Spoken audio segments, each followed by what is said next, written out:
Hello बच्चा लोग, मैं हूँ आपकी biology faculty Tulika ma'am and I welcome you all to the platform of NEET Phoenix by Unacademy.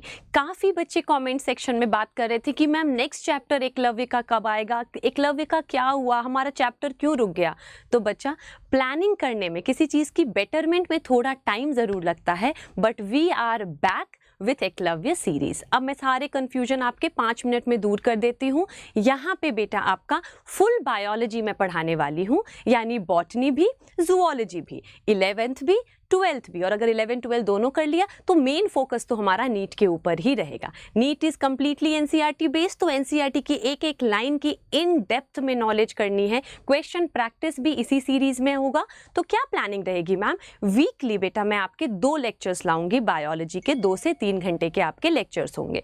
जब हम उन दोनों लेक्चर्स को थरली देख लेंगे, पढ़ लेंगे, नोट्स आपके सारे टेलीग्राम चैनल में बताऊंगी, अभी उस पर मैं अपलोड कर दूंगी। तो आपको चुपचाप लेक्चर देखना है, नोट्स आपको मिल जाएंगे। आप साइड बाय साइड भी बना सकते हो, बट मैम के हैंड रिटन नोट्स आपको मिल जाएंगे टेलीग्राम चैनल पे। जब 2 दिन का लेक्चर हो जाएगा तब हम एक दिन करेंगे एनसीईआरटी की रीडिंग, जितने टॉपिक्स हमने कवर कर लिए। एक बार एनसीईआरटी की रीडिंग हो गई तो उसके बाद हम लाइव आएंगे और हम पीवाईक्यू और मैं सेल्फ मेड क्वेश्चंस लेकर आऊंगी, वो हम प्रैक्टिस करेंगे। तो सोचो, अगर आपने दोनों दिन लेक्चर्स अच्छे से समझ के याद कर लिया, नोट्स टेलीग्राम से लेकर रिवाइज कर लिया, फिर मैम ने एनसीईआरटी की रीडिंग भी करवा दी and PYQ and self made questions भी करवा दिए, तो आपका चैप्टर ऐसे पैक होता चलेगा। By 15th of January I am going to finish the entire syllabus so that we are ahead with revision series। फिर हम रिवीजन करेंगे। बेटा मैं 100% आपको अगर अपना इनपुट दूंगी तो आई ऑल्सो एक्सपेक्ट कि आप भी मेरे साथ एक कंसिस्टेंसी और डिसिप्लिन में रहोगे। ठीक है, क्लियर है? Without wasting any further time सीधा हम स्टार्ट करते हैं अपने फर्स्ट चैप्टर पे, which is your animal kingdom. देखो मैम, एनिमल किंगडम से क्यों स्टार्ट किया, लिविंग वर्ल्ड से क्यों नहीं स्टार्ट किया? तो बेटा देखो, living world, biological classification, plant kingdom, first unit से मैं स्टार्ट करने का सोच रही थी। तो पहले मैंने सोचा कि सेल से स्टार्ट करते हैं, ठीक है, क्योंकि मैं जीरो से आपको कोई पुरानी नॉलेज नहीं रखनी, मैं जीरो से लेके जाना चाहती हूँ। तो सेल मैंने सोचा क्योंकि बेसिक यूनिट ऑफ लाइफ है। फिर मुझे ये पता लगा कि आप लोगों के बहुत के हाफ ईयरली में यूनिट 1 ही आ रहा है, तो सेल तो बाद में है, तो मैं स्कूल भी कवर करते हुए चलूँगी, तो थोड़ा स्कूल के सिलेबस के हिसाब से देख लूँ। नीट वालों को तो सारा पढ़ना है, so let us pick that chapter जो स्कूल 11th क्लास के स्कूल के बच्चों के लिए भी बेनिफिट होगा। नीट वालों को तो सभी पढ़ना, तो नीट वालों को, ड्रॉपर को, यानी फर्क नहीं पड़ता हम कौन सा चैप्टर सेलेक्ट कर रहे हैं, because dropper has to complete entire syllabus. तो मैंने सोचा कि मैं फर्स्ट यूनिट का कोई चैप्टर उठाती हूँ 11 से, एंड इसके बाद I might pick any chapter from your 12th section also. तो पहले 3 चैप्टर बहुत बोरिंग है बेटा, biological classification, plant kingdom, living world. तो मैंने सोचा first lecture should not be that boring. Animal kingdom बच्चों को बोरिंग जरूर लगता है, बट मैम ने बहुत सारे ट्रिक्स बनाए हैं, चीजें आपको यूं ही याद हो जाएगी, but all I need is your concentration. ठीक है, और अब आप कमेंट सेक्शन में एवरीडे बता सकते हो मुझे कि आप नेक्स्ट चैप्टर कौन सा करना चाहते हो। ठीक है, बाकी मैं टेलीग्राम से मैं आप लोगों से इंटरेक्ट करती रहूंगी। एक बार टेलीग्राम आईडी ले लो मेरी, which is your Tulika Jha Unacademy official, Tulika Jha Unacademy official, ये मेरी टेलीग्राम आईडी है। इस पे मैं पोल वगैरह जनरेट कर दूंगी ताकि आप चैप्टर के रिकमेंडेशन यहाँ पे कर सको। हम एक फैमिली की तरह काम करेंगे। आप मुझे बताओगे आपको क्या चाहिए, तभी मैं वो चीज़ ठीक कर पाऊंगी। आप मुझे अप्रिशिएट करोगे, मोटिवेट करोगे, तो मैं बेटरमेंट की तरफ जाऊंगी, और मैं बेटरमेंट की तरफ, आप बेटरमेंट, ये पॉजिटिव फीडबैक में काम करेंगे। ठीक है, क्लियर है? चलो जी स्टार्ट करते हैं, बहुत टाइम वेस्ट कर दिया है मैम ने। Now the chapters name is हम रिकॉर्ड तो हो रहा है, हाँ। The chapters name is animal kingdom. What are animals? तो हमें पता है एनिमल्स के लिए एक क्राइटेरिया तो बहुत इंपॉर्टेंट है, एनिमल बेटा वही है जो मल्टी सेल्यूलर है। अभी इतना ही लेके चलते हैं, एनिमल वही है जो मल्टी सेल्यूलर है और जो दूसरों का खाना, मतलब खुद अपना खाना सिंथेसाइज नहीं कर सकता है, तो वो किसी और का खाना, मतलब कहीं और से ही वो खाना लेगा, प्लांट खाएगा, एनिमल खाएगा, बट अपना खाना खुद सिंथेसाइज नहीं कर सकता है। ठीक है, क्लियर? यानी कि हेटेरोट्रॉफिक है, ऑटोट्रॉफिक नहीं है। Multi cellular organisms are animals. इतनी बात क्लियर है? चलो इससे ज़्यादा हम बायोलॉजिकल क्लासिफिकेशन में, फॉर नाउ एनिमल्स, एक सेल है तो वो एनिमल नहीं हो सकता, एनिमल के लिए एक से ज़्यादा सेल होना ज़रूरी है और वो अपना खाना खुद नहीं बनाएगा, हेट्रोट्रॉफिक मोड ऑफ न्यूट्रिशन है। बाकी फीचर्स मैं बायोलॉजिकल में बताऊंगी, इस चैप्टर के लिए इस 2 पॉइंट से हमारा काम चल जाएगा।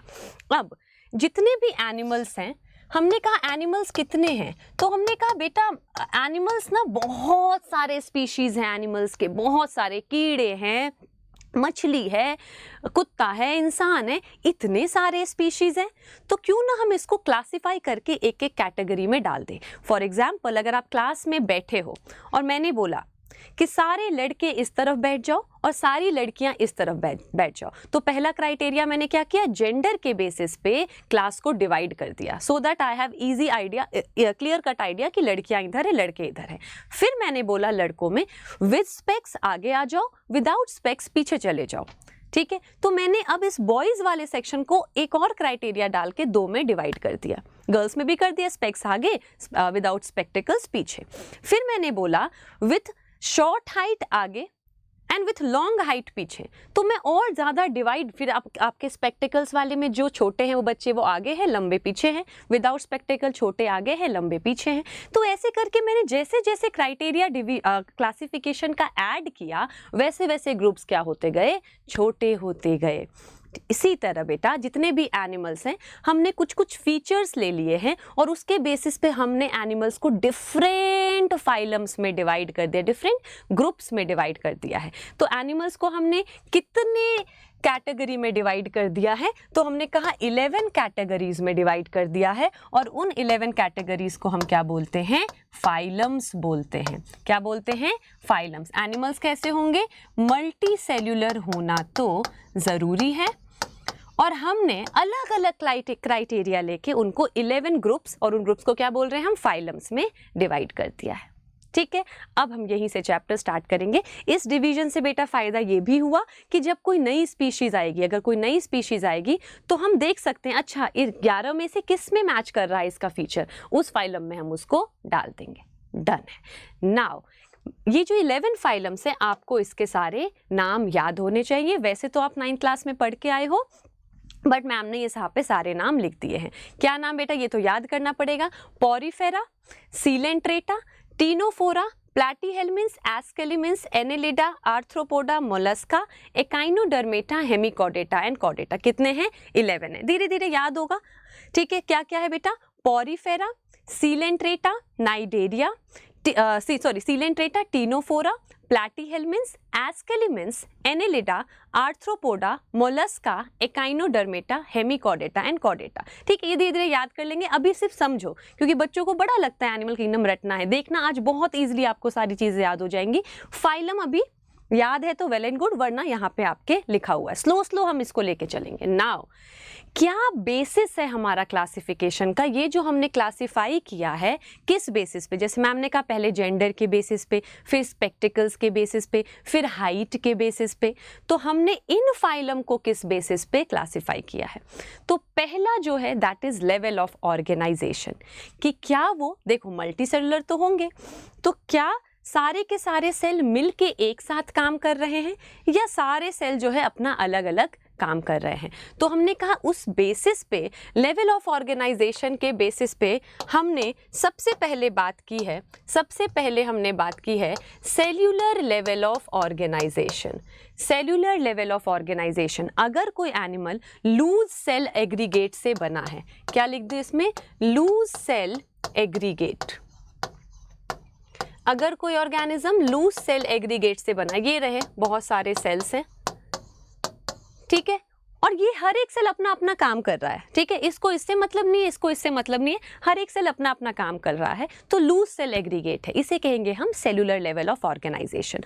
बट इसमें भी बेटा डिवीजन ऑफ लेबर होता है। क्या होता है, division of labour present. Some division, इसका क्या मतलब बताती हूँ, some division of labour present, some division of labour present. बेटा आपको एनसीईआरटी खोलनी नहीं है, आप मैम का लेक्चर खत्म करोगे एनसीईआरटी आपके टिप पे होगा, मैम को जरूरत ही नहीं है, लेकिन हम फिर भी एनसीईआरटी रीडिंग करेंगे just to make you aware कि हम लेक्चर्स में एनसीईआरटी ही पढ़ रहे हैं, लाइंस लिख रहे हैं उसके, ठीक है। तो लूज सेल एग्रीगेट है, अगर कोई ऑर्गेनिज्म ऐसा है लूज सेल एग्रीगेट है, सम डिवीजन ऑफ लेबर का मतलब है हो सकता है ये कोई एक काम कर रहा है, ये दूसरा काम कर रहा है, तो लेबर इन्होंने डिवाइड किया हुआ, मैं ये करूंगा तुम ये करो, लेकिन ये इस पे डिपेंडेंट नहीं है, ये अपने अपने काम कर रहे हैं, ठीक है। तो सम डिवीजन ऑफ लेबर प्रेजेंट, ऐसे ऑर्गेनाइजेशन को हम बोलते हैं सेलुलर लेवल ऑफ ऑर्गेनाइजेशन। और जो पॉरीफेरा है इसका क्या है, सेल्यूलर लेवल ऑफ ऑर्गेनाइजेशन। तो जो भी एनिमल्स इस टाइप के फॉर्म में हैं उन सब को हम रख देंगे किसमें, पॉरीफेरस में, ठीक है। देन हम बात कर रहे हैं सेकंड इज योर, एक सेकंड मैंने जगह छोड़ी है, पीछे नहीं छोड़ी है, अच्छा। Second is your tissue level of organisation. क्या है हमारा second, tissue level of organisation. अगर बहुत सारे सेल्स मिलके, अगर बेटा ये मार्कर दिख रहा है ना, हाँ, अगर बहुत सारे सेल्स मिलके एक साथ कुछ काम कर रहे हैं, कुछ सेल्स एक साथ जुड़ गए और अब ये एक साथ काम करें, मतलब ये मिल के काम करें, मैंने कहा ये मिल के काम नहीं कर रहे थे, लेकिन अब ये क्या कर रहे हैं, मिल के काम कर रहे हैं। Group of cell performing similar function, same function अब परफॉर्म कर रहे हैं, ठीक है। ये अलग अलग कर रहे थे, लेकिन ये सारे सेल्स मिलके अब ये सारे एक फंक्शन कर रहे हैं, ये सारे एक फंक्शन कर रहे हैं, ये सारे एक फंक्शन कर रहे हैं। तो इस टाइप के ऑर्गेनाइजेशन को अब हम बोलेंगे क्या, टिश्यू लेवल ऑफ ऑर्गेनाइजेशन। तो जो बेटा हमारे नेक्स्ट दो फाइलम्स हैं, ये क्यों ऐसे नहीं मिटता अब इससे, हाँ, तो अब हमारे जो ये नेक्स्ट दो फाइलम हैं इसमें कैसा है, इसमें we have tissue level of organisation. इसमें क्या है, टिश्यू लेवल ऑफ ऑर्गेनाइजेशन हमारा प्रेजेंट है, ठीक है, क्लियर है। देन हम कहते हैं अगर बहुत सारे टिश्यू मिलके एक ऑर्गन बन जाए, अभी तक ऑर्गन नहीं बना है, बहुत सारे टिश्यू ने बन के मिलके क्या किया, एक ऑर्गन बना दिया, तो इसे हम क्या कहेंगे, third is your organ level of organisation. बहुत सारे टिश्यूज ने मिलकर अब एक ऑर्गन, जैसे हार्ट एक ऑर्गन है, लंग्स एक ऑर्गन है, अब तक ऑर्गन नहीं बना है इन तीनों फाइलम तक, ऑर्गन जैसे ही बनेगा हम कहेंगे ऑर्गन लेवल ऑफ ऑर्गेनाइजेशन। तो प्लैटीहेल्मिन्थ्स में क्या है, we have organ level of organisation. अब एनसीईआरटी क्या गेम खेल रही है, टेक्स्ट में तो उन्होंने लिख दिया है कि that Platyhelminthes have organ level of organisation, लेकिन पीछे टेबल में लिख दिया है कि Platyhelminthes can have organ as well as organ system.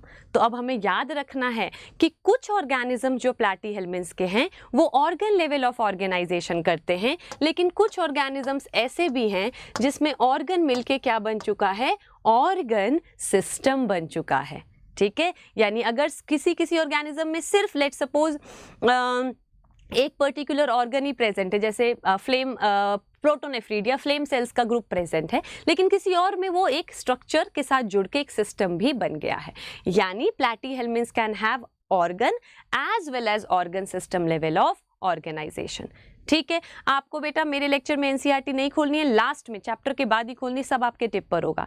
Then हम कहते हैं fourth is organ system, fourth is organ system. Organ system अभी मैम ने बताया, अगर बहुत सारे ऑर्गन मिलके एक साथ काम करने लग जाएं तो उसे हम कहते हैं ऑर्गन सिस्टम। जैसे हमारे ऑर्गन सिस्टम में एक्सक्रीटरी सिस्टम में सिर्फ किडनी नहीं है, सिर्फ किडनी होता तो ऑर्गन, ठीक है, लेकिन किडनी, यूरिथ्रा, ब्लैडर, यूरेटर, ये सारे मिलके एक्सक्रीटरी सिस्टम बन जाएंगे, ठीक है। तो इसके आगे इन सब में क्या है, इन सब में we have organ system level of organisation. याद करेंगे फाइलम 11 है, पहला is cellular level, loose cell aggregate है, लेकिन डिवीजन ऑफ लेबर है, एक सेल कुछ काम कर रहा है, एक सेल दूसरा काम कर रहा है, डिवीजन है लेबर का। Second is tissue level of organisation, बहुत सारे सेल्स मिलके एक ही काम कर रहे हैं, कुछ दूसरे सेल्स मिलके एक, यानी ग्रुप्स बन गए हैं सेल के, group of cell is called tissue. तो टिश्यू लेवल किस में है ma'am, tissue level next to phylum में है, नाइडेरिया एंड टीनोफोरा। नाइडेरिया का दूसरा नाम सिलेंट्रेटा भी होता है। देन अगर टिश्यूज मिलके एक ऑर्गन बन गया, जैसे हार्ट है, लंग है, ऑर्गन बन गए, तो उसे हम कहेंगे ऑर्गन लेवल ऑफ ऑर्गेनाइजेशन, जिसमें हमारा आता है प्लैट, याद करते चलोगे बेटा मेरे साथ, जिसमें आता है हमारा प्लैटीहेल्मिन्स। प्लैटीहेल्मिन्स में टेक्स्ट में कह रहा है कि ऑर्गन है, लेकिन टेबल में कह रहे हैं ऑर्गन सिस्टम भी, यानी mostly have organ, few have developed organ system also. ठीक है, एंड उसके आगे जो भी है सबके पास ऑर्गन सिस्टम है। खट दोबारा बता रही है, पहला phylum cellular, second 2 phylum tissue, third phylum organ with few having organ system, rest all have organ system। याद कर लो, पहला cellular, next to tissue, third is organ, some might have organ system, rest all have organ system। done। अब जब organ system की बात कर रहे हैं, ऑर्गन सिस्टम की बात कर रहे हैं, we have to stick to NCERT. NCERT ने स्पेसिफिकली 2 सिस्टम पे फोकस किया है, एक है हमारा सर्कुलेटरी सिस्टम, दूसरा है हमारा डाइजेस्टिव सिस्टम। ठीक है, अब सुनो मेरी बात, चलो ऐसे कर लेते हैं, डाइजेस्टिव सिस्टम। अब डाइजेस्टिव सिस्टम बेटा 2 टाइप का है। जैसे हमारा डाइजेस्टिव सिस्टम देखो, हम माउथ से खाना खाते हैं, एनस से निकाल देते हैं। क्या करते हैं? माउथ से खाना खाते हैं, एनस से निकाल देते हैं। तो हमारे में 2 ओपनिंग है। अगर 2 ओपनिंग है, 1 for entry of food, 1 for exit of food, तो ऐसे ऑर्गन सिस्टम को हम क्या कहते हैं? डाइजेस्टिव सिस्टम को हम क्या कहते हैं? Complete digestive system. Complete digestive system का मतलब क्या है? माउथ एंड एनस, यानी 2 ओपनिंग है, 1 फॉर एंट्री, 1 फॉर एग्जिट, जैसे हमारे में है। सोचो कोई ऐसा गंधेला सा ऑर्गेनिज्म है, ऐसा अनहाइजीनिक ऑर्गेनिज्म है जिसके पास एक ही ओपनिंग है, उसी से खा रहा है, उसी से निकाल रहा है, single opening for entry as well as exit of waste product. तो उसे क्या बोलेंगे? यार ये कंप्लीट नहीं है डाइजेस्टिव सिस्टम, तो उसे हम क्या बोल देते हैं? Incomplete digestive system. Only 1 opening, only 1 opening for entry as well as exit. ठीक है, ऐसे वाले को हम बोलते हैं इनकम्प्लीट डाइजेस्टिव सिस्टम। ठीक है, और भी नाम होते हैं, blind sac and tube within tube. NCERT उसकी बात नहीं कर रही है, we have to stick to NCERT, वरना है बहुत सारी चीज़ें बॉडी प्लान के भी बेसिस पर है। नाउ अब इस फाइलम में देखते हैं किसका कैसा है। तो बेटा ऑर्गन सिस्टम तो स्टार्ट ही यहाँ से हो रहा है, इससे पहले तो हमारा ऑर्गन सिस्टम है ही नहीं। ठीक है, तो अगर हम डाइजेस्टिव सिस्टम की वैसे बात करते हैं तो हम बोलते हैं प्लैटीहेल्मिन्स तक। प्लैटीहेल्मिन यानी समझ लो, प्लैट में क्या है? प्लेट। आप ये सोचो, प्लेट आपका इनकम्प्लीट रह गया, प्लेट आपका इनकम्प्लीट, यानी आपने सारा खाना नहीं डाला तो प्लेट आपका आपको रोटी नहीं मिली या सब्जी नहीं मिली, प्लेट आपका इनकम्प्लीट रह गया। याद रखो, प्लेट आपका इनकम्प्लीट रह गया, यानी प्लैटीहेल्मिन्स तक we have incomplete digestive system. ठीक है, जैसे आप नाइडेरिया की बात करो तो उन्होंने थोड़ी बहुत बात की है, एक ही ओपनिंग होता है नाइडेरिया वगैरह में भी। ठीक है, तो इसमें क्या लिख दे? Till Platyhelminthes, till Platyhelminthes. Plate हमारा खाली रह गया, ऐसे याद रखो, प्लेट इनकम्प्लीट रह गया। यहाँ लिख दूं मैं? प्लेट हमारा इनकम्प्लीट, प्लेट इनकम्प्लीट। तो यहाँ तक हमारा क्या? तो यहाँ तक हमारा क्या है? Incomplete digestive system. और एस्केली मीन्स ऑनवर्ड क्या हो जाएगा? सबका कंप्लीट है। एस्केली मीन्स ऑनवर्ड, एस्केली मीन्स ऑनवर्ड, सबका कैसा डाइजेस्टिव? ये क्यों नहीं रब होता? ऑनवर्ड्स क्या है? सबका कंप्लीट डाइजेस्टिव सिस्टम है। नेक्स्ट बात कर रहे हैं सर्कुलेटरी सिस्टम की। यहाँ तक क्लियर है बेटा? हमने कहा ऑर्गन सिस्टम में 2 सिस्टम की उन्होंने बात की है, तो उन्होंने बोला है प्लैटीहेल्मिन्स तक इनकम्प्लीट है, प्लेट हमारा इनकम्प्लीट है, एक ही ओपनिंग है, एस्केलिमिन्स से आपकी 2 ओपनिंग है। ठीक है, ओके। नाउ हम कह रहे हैं सर्कुलेटरी सिस्टम। अब सर्कुलेटरी सिस्टम भी बेटा हमारे 2 टाइप का होता है, एक है ओपन सर्कुलेटरी सिस्टम और दूसरा है हमारा क्लोज्ड सर्कुलेटरी सिस्टम। क्या डिफरेंस है? अगर हार्ट ने ब्लड पंप किया और अयोटा से हार्ट ब्लड निकला और सारी बॉडी में ब्लड फैल गया एंड आपके सारे ऑर्गन उसमें डूबे हुए हैं, ब्लड में डूबे हुए हैं, तो हम इसको बोलेंगे ओपन सर्कुलेटरी सिस्टम। हार्ट ने ब्लड पंप किया और हर एक ऑर्गन उसमें सिंक कर रहा है, डूब रहा है, such type of circulation is called open circulation, क्योंकि ब्लड ओपनली है। लेकिन हमारी बॉडी में बेटा कभी ब्लड ओपन, हर एक ऑर्गन डूब नहीं रहा है। आर्टरीज से कैपिलरीज, कैपिलरी से वेन, वेन से हार्ट, हार्ट से आर्टरी, आर्टरी से कैपिलरी, कैपिलरी से वेन, वेन से हार्ट। तो हमारे में ब्लड क्लोज्ड वेसल्स के अंदर है। तो हमारा कैसा है? क्लोज्ड सर्कुलेटरी सिस्टम है। ठीक है, each and every organ bathing into blood, open circulatory system. Blood never comes out, it is flowing through blood vessels, arteries, veins, capillaries, etc. closed circulatory system. Now कहाँ से start करेंगे? तो बेटा याद रखना, सर्कुलेटरी सिस्टम आपका Annelida से ही start होता है। याद रखना कैसे याद रखोगे बेटा? जो अर्थवर्म है ना, अर्थवर्म से हम स्टार्ट करते हैं सर्कुलेटरी सिस्टम को, उससे पहले सर्कुलेटरी सिस्टम होता ही नहीं है। मैम सब टेबल वेबल सब कंपाइल करके आंसर बता रही है आपका, एक्सक्यूज मी, बल्कि आपका एनिमल किंगडम इतनी अच्छी, खैर मैं क्यों अपने बारे में। Okay, Annelida. तो एनेलिडा की हम बात कर रहे हैं, यहाँ से स्टार्ट हो रहा है हमारा सर्कुलेटरी सिस्टम। एनेलिडा से स्टार्ट हो रहा है सर्कुलेटरी सिस्टम। मैम बोल बोल के पकाएंगी। एनेलिडा से स्टार्ट हो रहा है सर्कुलेटरी सिस्टम। कहाँ से? एनेलिडा से। उससे पहले सर्कुलेटरी सिस्टम नहीं है। ठीक है, तो एनेलिडा से हम स्टार्ट कर रहे हैं, तो पता है क्या कर देते हैं? क्लोज्ड और ओपन की बात कर रहे हैं, क्लोज्ड और ओपन की बात कर रहे हैं ना, तो एनेलिडा में कर देते हैं क्लोज्ड, आर्थ्रोपोडा में कर देते हैं ओपन, मोलस्का में कर देते हैं क्लोज्ड। ठीक है, एकाइनोडर्मेटा में कर देते हैं ओपन, सॉरी एकाइनोडर्मेटा में तो हम अलग से सिस्टम की बात करेंगे। हेमिकॉर्डेटा में कर देते हैं ओपन और कॉर्डेटा में कर देते हैं हम क्लोज्ड। ऑल्टरनेट कर दो। कहाँ से स्टार्ट किया हमने? एनेलिडा से। एनेलिडा से स्टार्ट करो और एनेलिडा से सी से शुरू करो, CO कर दो। बीच में एकाइनो को हटा देना, एकाइनो में अलग सर्कुलेटरी सिस्टम है, उसमें ओपन क्लोज की बात हम नहीं करते हैं। फिर से सुन लो, सर्कुलेटरी सिस्टम ओपन क्या है, क्लोज क्या है, समझ आ गया। स्टार्ट कहाँ से हो रहा है? एनेलिडा से स्टार्ट हो रहा है। उसके बाद जो भी फाइलम आएगा ना बेटा, उसमें आप और एनेलिडा को सी से शुरू करो। अल्फाबेट में पहले सी आता है या ओ, तो सी से शुरू करोगे। जहाँ से आपका सर्कुलेटरी सिस्टम स्टार्ट हुआ है उसको सी से शुरू करो। तो एनेलिडा का सी है, आर्थ्रोपोडा का ओ है, मोलस्का का सी है। एकाइनो की बात नहीं करो, एकाइनो में हम अलग से कुछ पढ़ेंगे। तो हेमी का ओ हो जाएगा और कॉर्डेटा का फिर से सी हो जाएगा। ठीक है, क्लियर है? तो मैं यहां लिख देती हूं, ऑर्गन्स बेदिंग इनटू ब्लड, डूबे हुए हैं, नहा रहे हैं, बेदिंग, और सिंकिंग इनटू ब्लड या डूबे हुए हैं, सिंकिंग इनटू ब्लड। और इधर क्या लिख दूं? Blood flows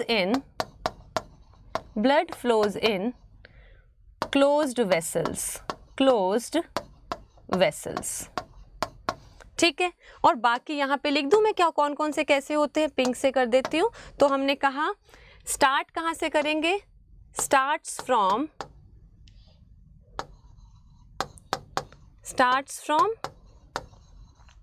Annelida. कहां से स्टार्ट हो रहा है? एनेलिडा से स्टार्ट हो रहा है। और उसके बाद मैम ने यहाँ पे ऑलरेडी लिख लिया है क्लोज्ड, ओपन, क्लोज, इसकी बात नहीं कर रहे हैं, ओपन। अच्छा, मोलस्का में ना बेटा, अब एनसीईआरटी तो कह रही है, बट मोलस्का में ना दोनों टाइप होता है बेटा, क्लोज्ड भी होता है, ओपन भी होता है, क्योंकि मोलस्का दो टाइप के हैं। कुछ मोलस्का में जैसे ऑक्टोपस वगैरह में क्लोज्ड होता है, ठीक है, और लोअर वाले में ओपन होता है। तो मोलस्का में यार दोनों ही लिख सकते हैं, किसी में ओपन किसी में क्लोज्ड भी हो सकता है। ठीक है, लेकिन एनसीईआरटी अब वही बात है ना, एक ही बात को लेके चल रही है।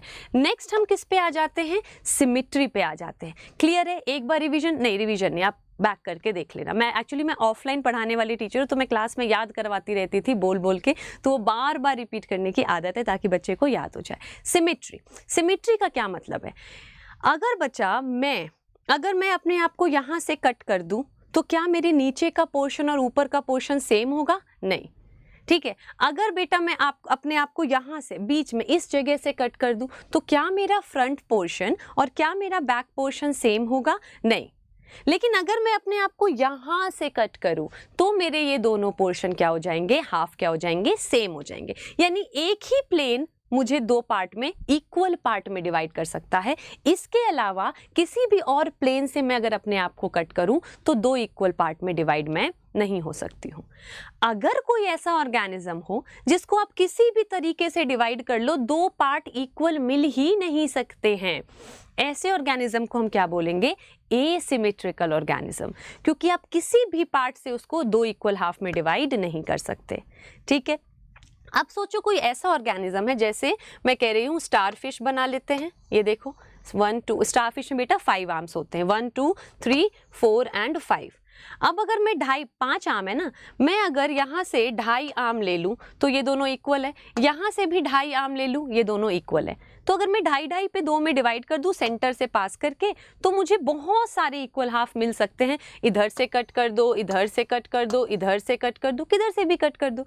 तो यानी इस वाले ऑर्गेनिज्म में any plane passing through centre can divide organism into 2 equal half. तो इस बेसिस पे हमने कहा, सिमेट्री के बेसिस पे हमारे ऑर्गेनिजम्स 3 टाइप के हो सकते हैं।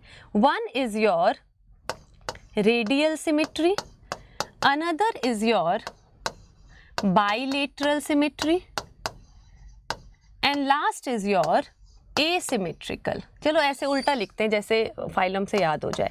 पहला क्या है हमारा? एसिमेट्रिकल। एसिमेट्रिकल मतलब है किसी भी फॉर्म में 2 इक्वल हाफ में नहीं होगा। Next is radial symmetry and last is your bilateral symmetry. तो पहले का मतलब ये है, एक सेकंड कितना टाइम हो गया, हाँ, तो पहले का मतलब बेटा ये है कि no plane can divide organism into 2 equal half. तो हम लिखें no plane can divide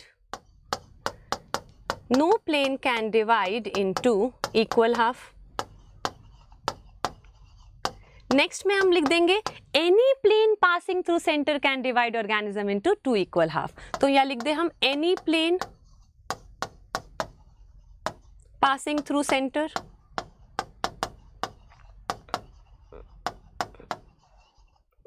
centre, और लास्ट में मैंने अपना एग्जाम्पल दिया ओनली 1 प्लेन। ठीक है, तो इसमें क्या लिख दें? Only 1 plane. एक ही प्लेन आपको 2 में डिवाइड कर देगा।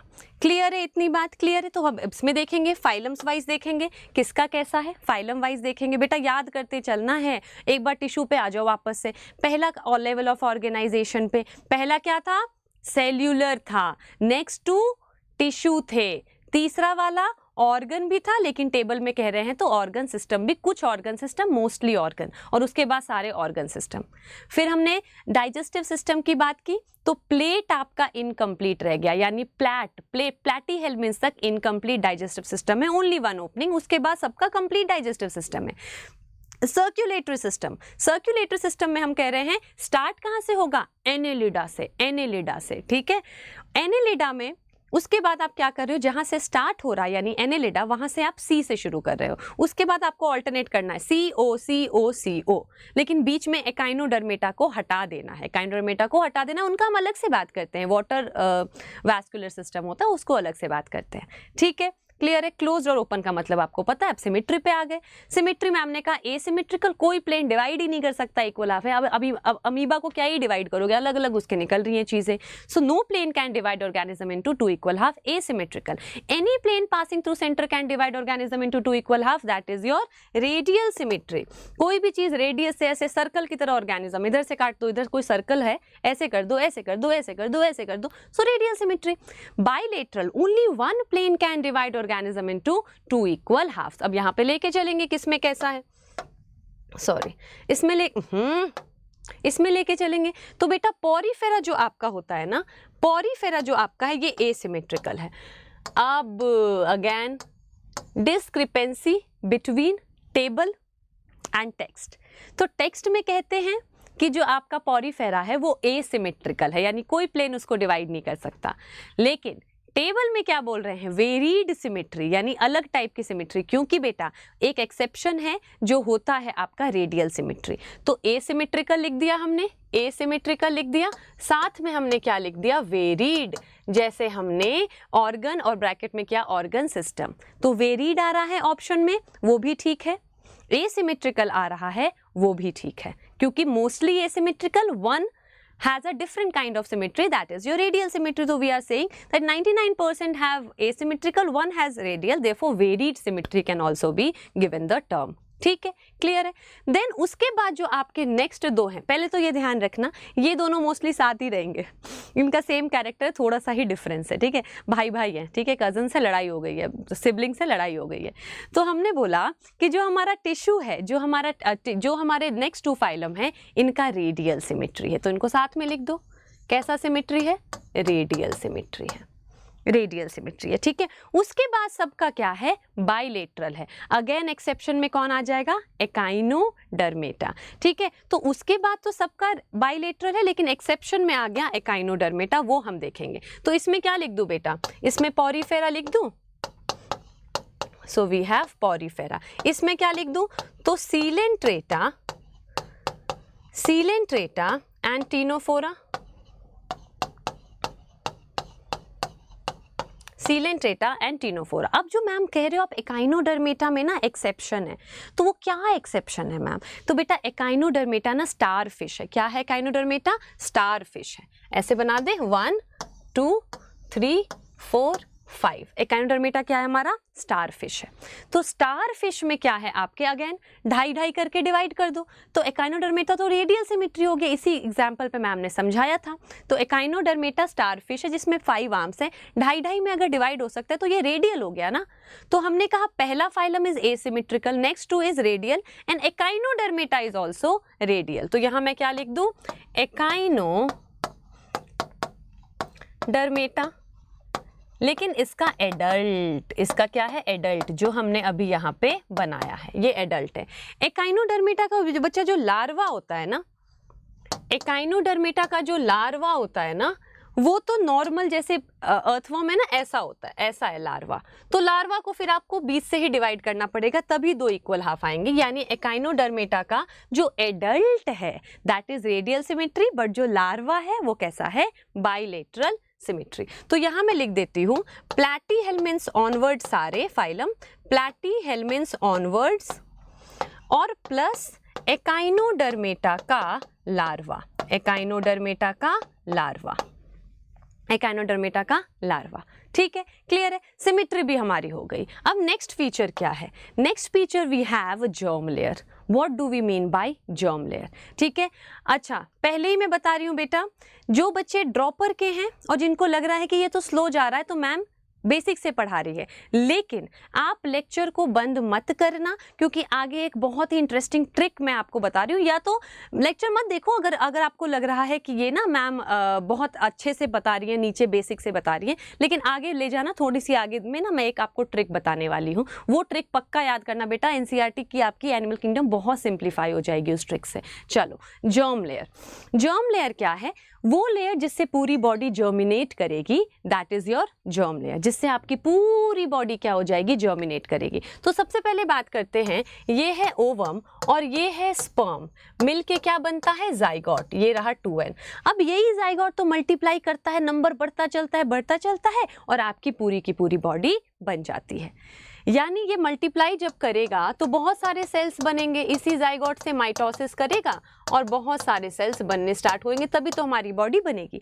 फिर बेटा जब बहुत सारे सेल्स बनते हैं ना, तो एक ऐसा टाइम आता है जब सारे सेल्स अपने आप को शेप और हाइट के, यानी कि साइज के बेसिस पे 3 लेयर में डिवाइड कर लेते हैं, या तो 2 लेयर में। तो सबसे पहले हमने बोला कि कुछ सेल्स तो एक साथ ग्रुप बना के यहाँ पर आ गए, कुछ सेल्स तो ग्रुप बनाकर यहाँ पर आ गए, बीच में कैविटी। यानी क्लास में मैंने बोला सारे बच्चों एक सर्कल बना लो, तो क्या हुआ, लेट सपोज 15 बच्चों ने मिलके, मैं यहाँ खड़ी हुई, एक मेरी फ्रेंड यहाँ खड़ी हुई, फिर यहाँ ऐसे करके हमने ना एक ऐसे बना लिया, ग्रुप बना लिया, ठीक है। तो मैं इनर मोस्ट लेयर हूँ, मेरे बाहर थोड़े लंबे बच्चे आए और उन्होंने हमारे बाहर एक कॉन्सेंट्रिक सर्कल बना लिया, और बाकी सबसे लंबे बच्चों ने एकदम बाहर कॉन्सेंट्रिक सर्कल बना लिया। तो हम 3 लेयर के सर्कल बन गए और बीच में एक गड्ढा, एक गोल सी कैविटी छूट गई। वो जो बेटा गोल सी कैविटी छूट गई ना, वही आपका गट है, वही आपका डाइजेस्टिव सिस्टम बन जाता है। तो सेल्स सोचो, अब वो जो मैंने बच्चे बोले वो सेल्स हैं, पहले छोटे सेल्स अंदर, फिर बड़े सेल्स, फिर सबसे बड़े सेल, और ऐसे करके ना ऐसा लेयर आपका 3 सेल्स का लेयर बन गया।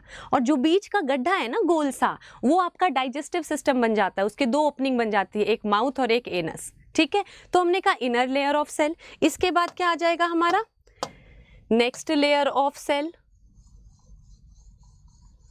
Next layer of cell. इसके बाद क्या आ जाएगा, एक और लेयर ऑफ सेल। फूल लग रहा है ज्यादा ये, इसके बाद क्या आ गया बेटा, एक और layer of cell.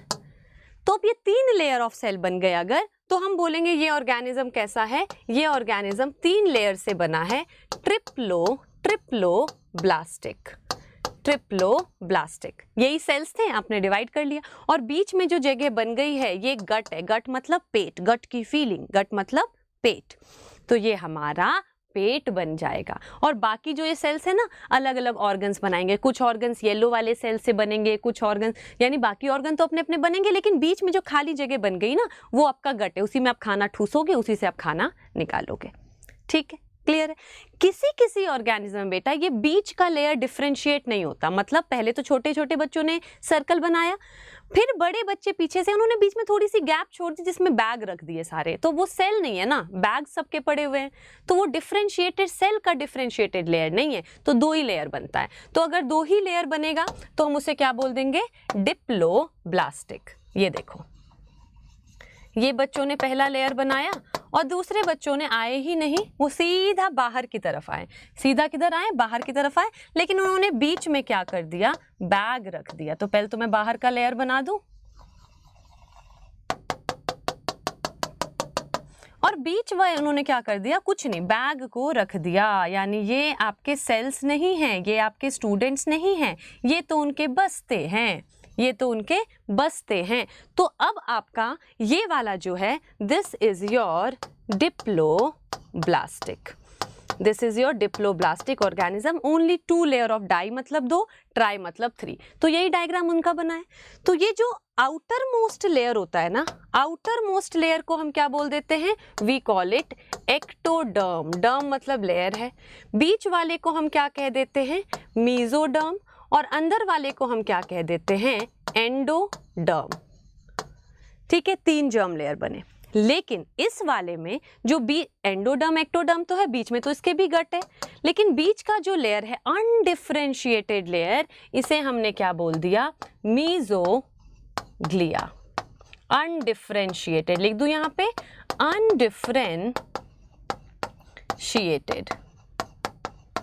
Undifferentiated layer known as mesoglea. कितना टाइम हो चुका है, undifferentiated layer known as mesoglea, यानी ये डिफरेंशिएटेड सेल का डिफरेंशिएटेड लेयर नहीं है। अब देख लो यहाँ पे वही है, ये वाला ऑर्गेनिज्म क्या हो गया, ये देखो, ये मीजोग्लिया है, सेल्स नहीं बनाए इन्होंने, क्या किया, सिर्फ शेड कर दिया, यहाँ सेल्स बनाया है।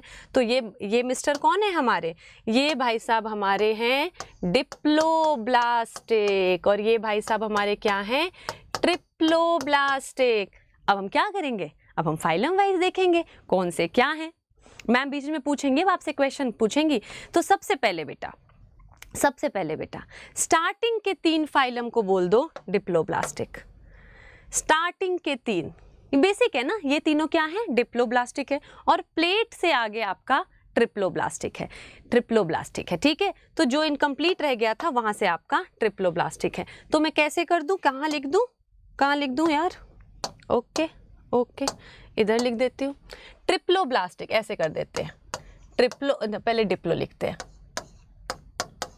डिप्लोब्लास्टिक कौन है, टिल टीनोफोरा, यानी टीनोफोरा तक मीजोडर्म नहीं है। और ट्रिप्लोब्लास्टिक कौन है, तो हम लिखेंगे प्लैटीहेल्मिन्थ्स ऑनवर्ड्स, यानी प्लैटीहेल्मिन्थ्स के आगे मीजोडर्म आ चुका है। ठीक है, एक बार रिपीट कर दे प्लीज, भगवान के लिए एक बार सुन लो बेटा, ऐसे याद हो जाएगा आपको, समझो मेरी बात। पहले हम लेवल ऑफ ऑर्गेनाइजेशन कह रहे हैं। पॉरीफेरा क्या है, सेलुलर आपका नाइडेरिया, एंड टीनोफोरा क्या है, टिश्यू। प्लैटीहेल्मिन्थ्स ऑर्गन भी है, लेकिन आपके वहां लिखा है टेबल में ऑर्गन सिस्टम, उसके बाद सारे ऑर्गन सिस्टम है। फिर हम बात किसकी कर रहे हैं, डाइजेस्टिव सिस्टम की। प्लेट आपका खाली रह गया। Till Platyhelminthes we have incomplete digestive system, Aschelminthes onward we have complete digestive system. Circulatory system start कहाँ से होगा, एनेलिडा से स्टार्ट होगा। ठीक है, जहां से स्टार्ट होगा उसको सी मान लेंगे, जहां से सर्कुलेटरी सिस्टम स्टार्ट हुआ वो सी है, उसके बाद CO कर दिया, एकाइनो को बीच में हटा दिया, उसका अलग सिस्टम आएगा। ठीक है। देन हम आएंगे किस पे, सिमेट्री पे।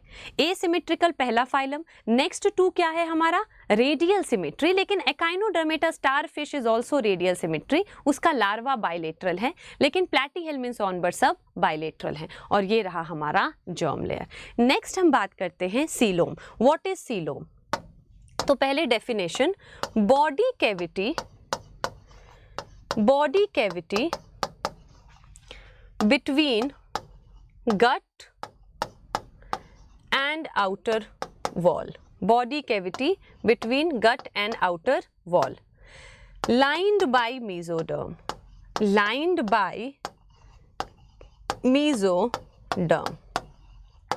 मेरे को देखना जगह मैंने छोड़ी है, नहीं छोड़ी है ज़्यादा। चलो जी, तो हम क्या बात कर रहे हैं इसमें?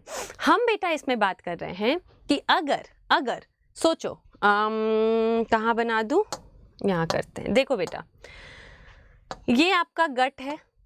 चलो पहले हाँ चलो क्या कर रही हूँ, अच्छा देखो बेटा, आपका आउटर एक्टोडर्म है, इनर एंडोडर्म है, ठीक है। आउटर एक्टोडर्म है, इनर एंडोडर्म है, बीच में मीजोडर्म है। अब इमेजिन करो, पहले तो डेफिनेशन पे यहाँ जाते हैं, अगर कोई खाली जगह प्रेजेंट हो आपके डाइजेस्टिव सिस्टम, ये चलो मुझे ही सोच लो, ये मेरा बीचों बीच डाइजेस्टिव सिस्टम है और ये मेरा आउटर बॉडी वॉल है, उन दोनों के बीच की जगह को हम क्या कहते हैं, सीलोम, बॉडी कैविटी। फिर से सुनो, ये गट है और ये आउटर बॉडी वॉल है, इन दोनों के बीच की जगह को हम कहेंगे सीलोम। गट जिसमें खाना है और ये आउटर वॉल यानी एक्टोडर्म, इन दोनों के बीच की जगह को हम क्या कहते हैं, सीलोम। तो कहाँ है मैम बीच की जगह? बीच में तो मीजोडर्म है। एंडोडर्म इज गट की लाइनिंग, एक्टोडर्म इज बाहर की लाइनिंग, और बीच में क्या है, मीजोडर्म है। तो डेफिनेशन कह रही है body cavity between gut and outer wall, outer wall is ectoderm और गट क्या है, एंडोडर्म की लाइनिंग से बना है। इन दोनों के बीच की जगह को हम बॉडी कैविटी यानी सीलोम बोलते हैं। लेकिन मैम इसमें तो जगह है ही नहीं, खाली बहुत जगह है, नई जगह है, बहुत जगह है, नई जगह है, कोई जगह नहीं है, क्योंकि यहाँ पे क्या है, मीजोडर्म है।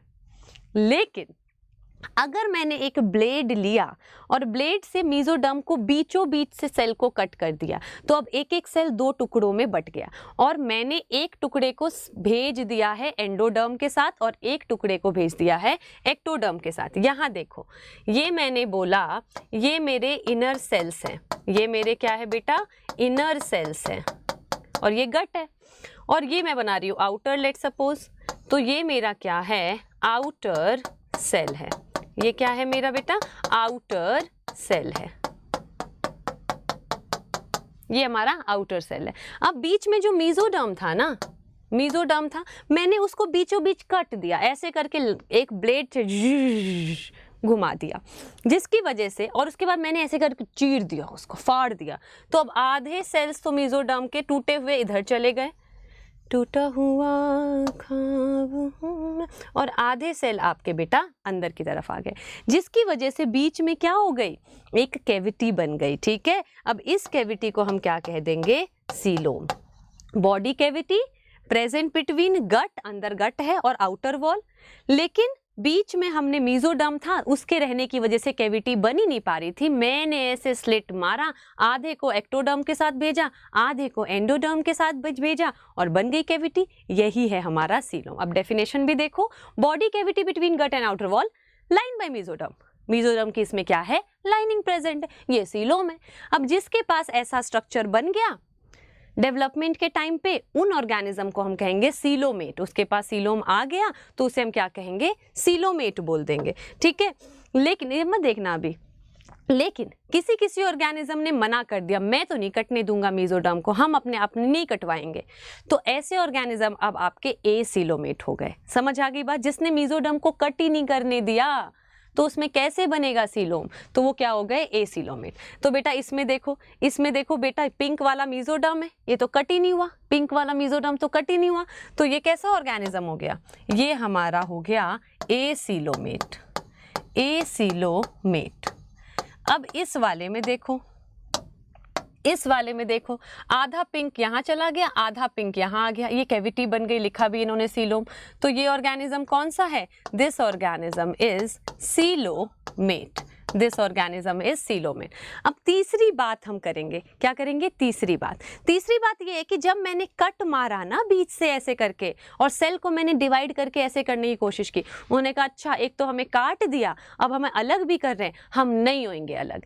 तो कुछ सेल ने ग्रुप करके एक साथ पाउच बना लिया, मैंने अलग करी थी सबको, लेकिन कुछ सेल ने ग्रुप करके एक साथ चिपक गए, फिर कुछ सेल्स मिलके एक साथ चिपक गए, फिर कुछ सेल्स मिलके एक साथ चिपक गए, तो पाउचेस बन गए। ये देखो बेटा, ये पिंक वाले एक साथ चिपक गए, ये एक साथ चिपक गए, तो इसमें सीलोम तो है क्योंकि गट और बॉडी वॉल के बीच में कैविटी आ गई है, लेकिन मेसोडर्म ने लाइन नहीं किया है, तो पूरी डेफिनेशन तो नहीं हो पाई। तो हम इसे क्या बोल देंगे? Pseudo coelomate. जिन ऑर्गेनिज्म में ऐसा होगा, ये पिंक कलर दिखता भी है, नहीं दिखता क्या? चलो अब तो लिख दिया, उसे हम क्या कह देंगे? Pseudo coelomate. ठीक है, क्लियर है? ओके। मेसोडर्म स्टार्ट कहाँ से हुआ था? ठीक है, तो हमने कहा मेसोडर्म स्टार्ट हुआ था हमारे प्लैटीहेल्मिन्थ से। ठीक है, उससे पहले तो डिप्लोब्लास्टिक थे, याद करो आपका टिल टीनोफोरा तो डिप्लोब्लास्टिक है। पहली बार 3 जर्म लेयर किस में आए थे? इधर देखो, इधर देखो, ट्रिप्लोब्लास्टिक कहाँ से स्टार्ट हुआ था बेटा? प्लैटीहेल्मिन्थ ऑनवर्ड। तो जब मेसोडर्म स्टार्ट ही प्लैटीहेल्मिन्थ ऑनवर्ड हुआ है, तो हम सीलोम की बात तो प्लैटीहेल्मिन्थ ऑनवर्ड ही करेंगे ना। जब आपका 3 जर्म लेयर स्टार्ट ही यहाँ से हुआ है, तो बीच की जगह कब आएगी? एक्टोडर्म और एंडोडर्म की बीच की जगह कब आएगी? जब आपका बीच में कोई सेल का लेयर प्रेजेंट होगा, वही तो फट रहा है फिर आपका। यानी हम सीलोम की बात तो प्लैटीहेल्मिन्थ ऑनवर्ड ही करेंगे। तो अब हम कह रहे हैं प्लैटीहेल्मिन्थ ने मना कर दिया, मैं नहीं कटवा रहा, बहुत हो गया। एक तो मेरे पास ओपनिंग भी एक ही है, माउथ, एनस वही है, अब मैं इससे ज़्यादा और नहीं कटवा सकता। तो प्लैटीहेल्मिन्थ ने बोला मैं नहीं कटवाऊंगा। तो प्लैटीहेल्मिन्थ क्या है? एसीलोमेट। प्लैटीहेल्मिन्थ इज एसीलोमेट। कह रहा बस बहुत नाइंसाफी हो चुकी है मेरे साथ, नो मोर। ठीक है, स्यूडोसीलोमेट। अब उसकी नेक्स्ट फाइलम कौन सा है? एस्केलिमिन्स। अब वो कंफ्यूज्ड है कि इसने नहीं कटवाया तो मैं कटवाऊं कि नहीं कटवाऊं, इसने नहीं कटवाया मैं क्या करूं।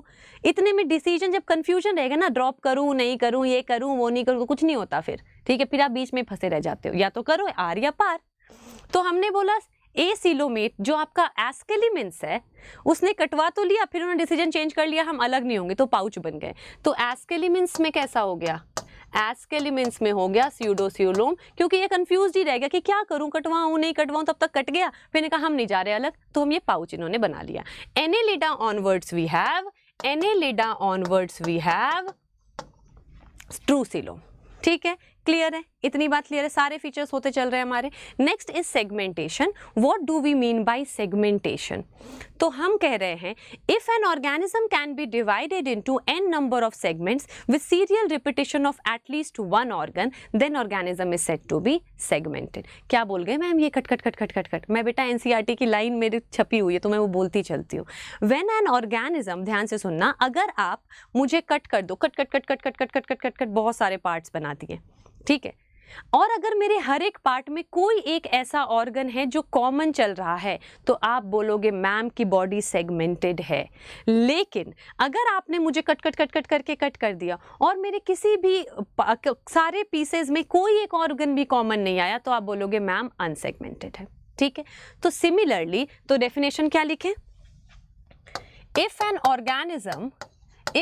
Organism can be divided, if an organism can be divided into n number of segments,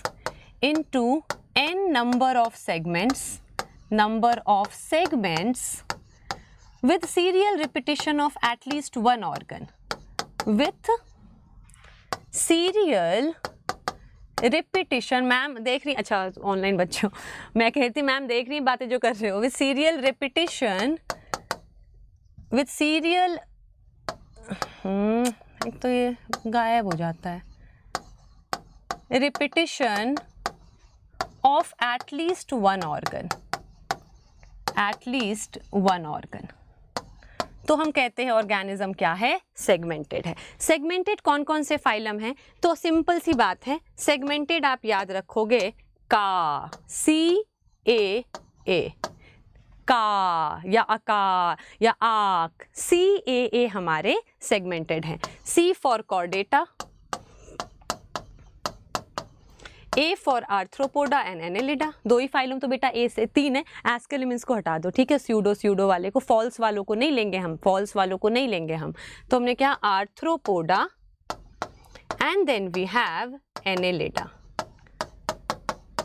ठीक है। तो 3 फाइलम्स हमारे सेगमेंटेड है, 3 फाइलम्स हमारे सेगमेंटेड है का इनकी बॉडी में। मैम आपने ऐसे बोला हमारे में कौन सा ऑर्गन रिपीट होगा, बेटा हमारे में skin, skin is largest organ, skin is largest organ, ठीक है, स्किन रिपीट हो जाएगा हर सेगमेंट में, नर्व्स भी आ जाएंगे, ब्लड वेसल्स भी आ जाएंगे, तो हम तो सेगमेंटेड ही हैं, ठीक है। एनेलिडा में स्पेसिफिकली हम सेगमेंटेशन के लिए एक वर्ड यूज करते हैं, दैट इज मेटामेरिज्म, ठीक है। इसके लिए हम अलग से ये बताऊंगी क्या है जब हम इसका डेप्थ में पढ़ेंगे। मेटामेरिज्म, क्लियर है बच्चों, क्लियर है? एक बार पका दूं क्या प्लीज? चलो लास्ट में करते हैं, ठीक है। अब हम लास्ट ही हो गया वैसे, नोटोकॉर्ड की बात कर रहे हैं ना। What is notochord? बेटा रीढ़ की हड्डी जो है ना, ये आपकी, ये तो मेरी है, ऐसे ही आपकी भी है, रीढ़ की हड्डी को हम क्या बोलते हैं? नोटोकॉर्ड बोलते हैं, ठीक है। तो मैं नहीं मैम इसको तो वर्टिबल कॉलम बोलते हो, गलत बता रहे हो। तो बच्चा जब आप डेवलपमेंट फेज में होते हो ना, पहले यही रीढ़ की हड्डी ही पहले नोटोकॉर्ड थी और बाद में वर्टिबल कॉलम बन जाती है। तो पहले हम इसकी डेफिनेशन जानते हैं। हड्डियां हमारे जो अभी मैंने बताया ना, अलग अलग ऑर्गन अलग अलग आपके जर्म लेयर से बनती है, कुछ बनेगा एक्टोडर्म से, कुछ एंडोडर्म से। तो हमारा जो बोन्स है ना बच्चा, वो सारे मीजोडर्म से बनता है। पानी पीऊंगी मैम, पानी पिएंगी मैम।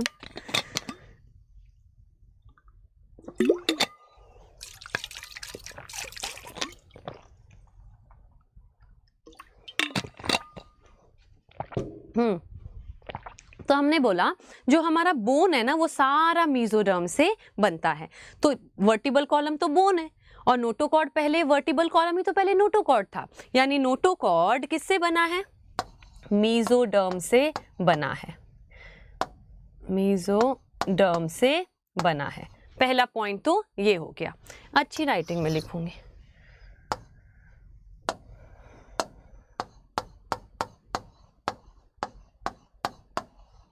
मीजोडर्म से बना है, पहला। फिर हम कह रहे हैं कि ये डोर्सल साइड पे बेटा आपका वर्टिबल कॉलम है, ये आगे की तरफ है तो नहीं किसी का वर्टिबल कॉलम? नहीं है ना, तो पीछे होता है। पीछे क्या है? डोर्सल। आगे क्या होता है बेटा? वेंट्रल। मैं बता देती हूँ ऐसे ये बात, जिस साइड माउथ है that is ventral, opposite to your mouth is dorsal. तो हमारा नोटोकॉर्ड कहाँ प्रेजेंट है? वर्टिबल कॉलम कहाँ प्रेजेंट है? डोर्सल। तो मीजोडर्म, और कैसा है? रॉड लाइक, रीढ़ की हड्डी कैसी है? रॉड की तरह है, ऐसे ऐसे रॉड की तरह है। तो हम कहेंगे मीजोडर्मली डिराइव्ड रॉड लाइक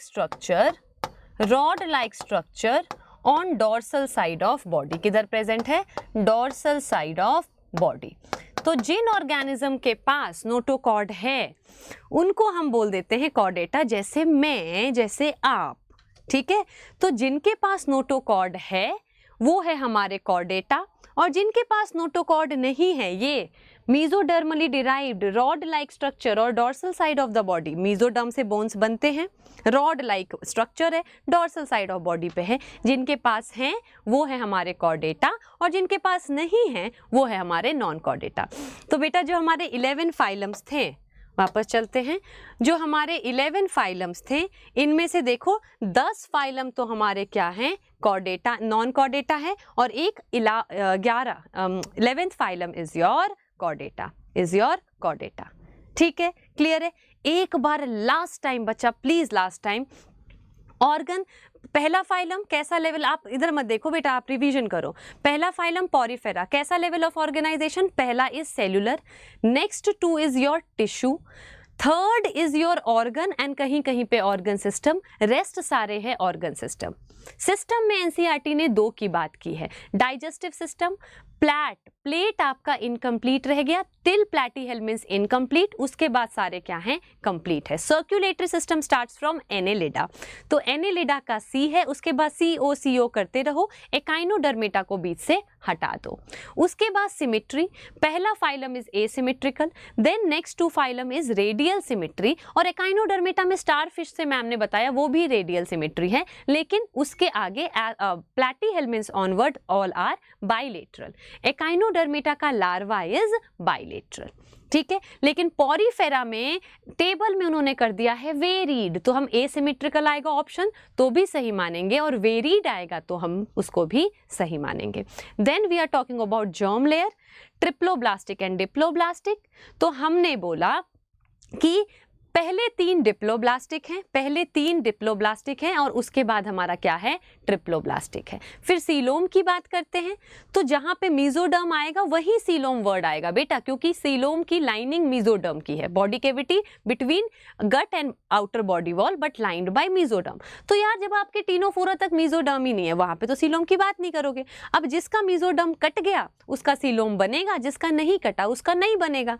प्लैटीहेल्मिन्स ने बोला मैं नहीं कटवा रहा, एक तो मुझे एक ओपनिंग दे रखी है, तो प्लैटीहेल्मिन्स का सीलोम कैसा है, ए सीलोमेट, नहीं कटा। एस्केलेमिन्स कंफ्यूज था, कटवाऊं नहीं कटवाऊं, इतने में कंफ्यूजन लाइफ की सबसे खराब चीज है, उसने पाउच बना लिया, pseudocoelomate. Annelida onward we have a coelomate. Then segmentation, serial repetition जरूरी है, का, कॉर्डेटा, एनेलिडा, आर्थ्रोपोडा। एनेलिडा के सेगमेंटेशन को हम अलग से मेटामेरिज्म बोल देते हैं, क्यों वो मैं आपको एनेलिडा में बता दूंगी। ठीक है, क्लियर है।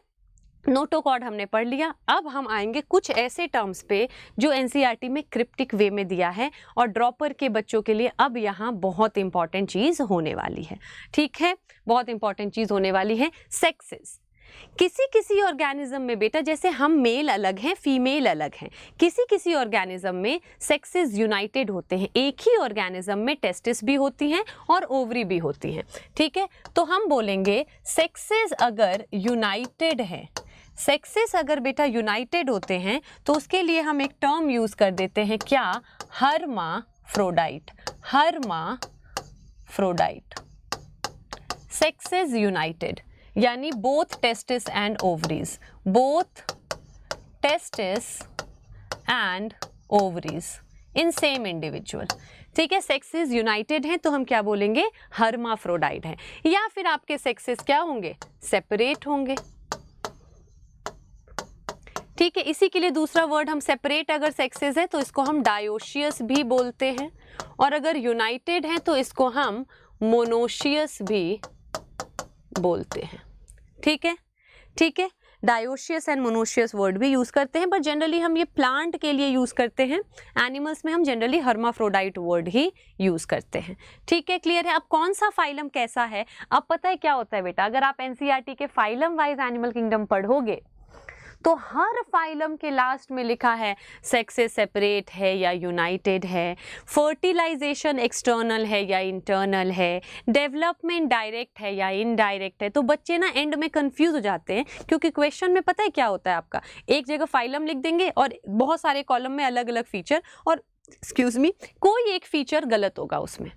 तो मोस्टली मैंने जो अपने स्टूडेंट्स में देखा है कंफ्यूजन, वो स्टार्टिंग जो अभी तक बताया वो तो बच्चों को याद हो जाता है, मैम क्लास में याद, ये वाली दिक्कत हो जाती है। ठीक है, तो इसके लिए एक ट्रिक बनाया है मैंने, उस पे चलेंगे।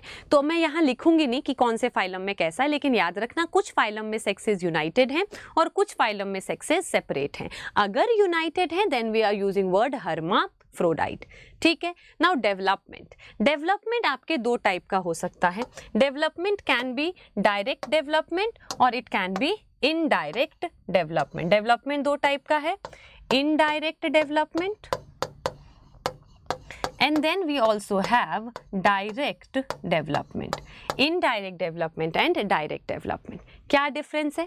इनडायरेक्ट डेवलपमेंट वो है बेटा जिसमें जब बच्चा पैदा होता है ना, वो तो वो एडल्ट की तरह नहीं दिखता। जैसे हमारा बच्चा जब पैदा होगा तो वो ह्यूमन बॉडी का ही छोटा मिनिएचर फॉर्म दिखेगा, लेकिन अगर बच्चा पैदा होते ही वो बिल्कुल डिफरेंट लग रहा है अपने एडल्ट फॉर्म से, यानी लार्वा आ गया, जैसे हमारे फ्रॉग में टैडपोल आ जाता है, जैसे हमारे बटरफ्लाई में कैटरपिलर, फिर प्यूपा बन जाता है। ठीक है, तो अगर डेवलपमेंटल स्टेजेस अलग अलग है, डायरेक्ट वो डेवलप होके नहीं पैदा हो रहा है, हमारे में डायरेक्टली बच्चा पैदा हो रहा है, फिर सिर्फ ग्रो कर रहा है साइज में, लेकिन बाकी में जिसमें लार्वल स्टेजेस आ गए वो इनडायरेक्ट डेवलपमेंट है। तो हम क्या लिखेंगे, लार्वल स्टेजेस फाउंड। ठीक है, तो इसमें लिखेंगे young one resembles adult, young one resembles adult, young one resembles adults. ठीक है, तो डेवलपमेंट के बेसिस पे भी हमारा दो टाइप का होगा। अब ये भी मैं फाइलम वाइज आपको एक ट्रिक से बताऊंगी। नाउ फर्टिलाइजेशन, अगर स्पर्म आपकी बॉडी के अंदर आ रहा है और फिर बॉडी के अंदर आपका स्पर्म और ओवम फर्टिलाइज होकर जाइगोट बना रहा है, देन वी से इट इज इंटरनल फर्टिलाइजेशन। लेकिन जैसे फ्रॉग हो गए, फिशेज हो गए, ये तो पानी में ओवम छोड़ देते हैं और पानी में ही स्पर्म आ जाता है और बाहर फर्टिलाइजेशन हो जाता है। तो उस बेसिस पे हम क्या कहेंगे, fertilization can be internal, fertilization can be external। Internal भी हो सकता है और एक्सटर्नल भी फर्टिलाइजेशन हमारा हो सकता है। क्लियर है? ये भी फाइलम वाइज में आपको बता दूंगी। देन वी हैव हैबिटेट, ये मैं लिख दूं, इनसाइड बॉडी, इनसाइड बॉडी अगर फर्टिलाइजेशन हो रहा है, ये लिखेंगे हम आउटसाइड बॉडी फर्टिलाइजेशन हो रहा है। ठीक है। हैबिटेट, हैबिटेट मतलब कहाँ रहते हो। अगर आप लैंड पे रहते हो तो आप टेरेस्ट्रियल हो। ठीक है, कहाँ रहते हो, अगर आप लैंड पे रहते हो तो आप क्या हो, फिर टेरेस्ट्रियल हो।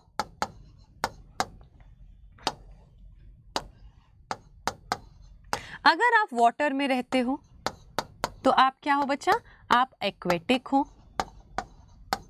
अब एक्वेटिक हो तो फिर आप दो टाइप के हो, या तो आप समंदर में रहते हो तो आप मेरीन हो, सी वाटर में रहते हो, या आप रिवर वगैरह में रहते हो तो फ्रेश वाटर है, वो तो सॉल्टी नहीं है, फ्रेश वाटर भी हो सकता है। देख रहे हो आप, देख रहे हो, बहुत अलग अलग हमने बनाया है।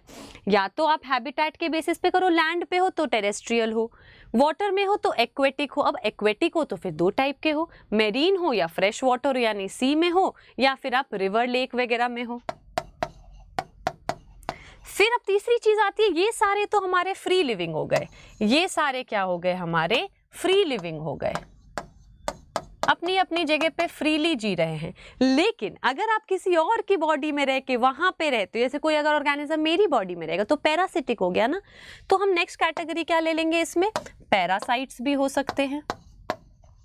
फ्री लिविंग मतलब किसी और की बॉडी में नहीं, इन और on other animals body, other animal body.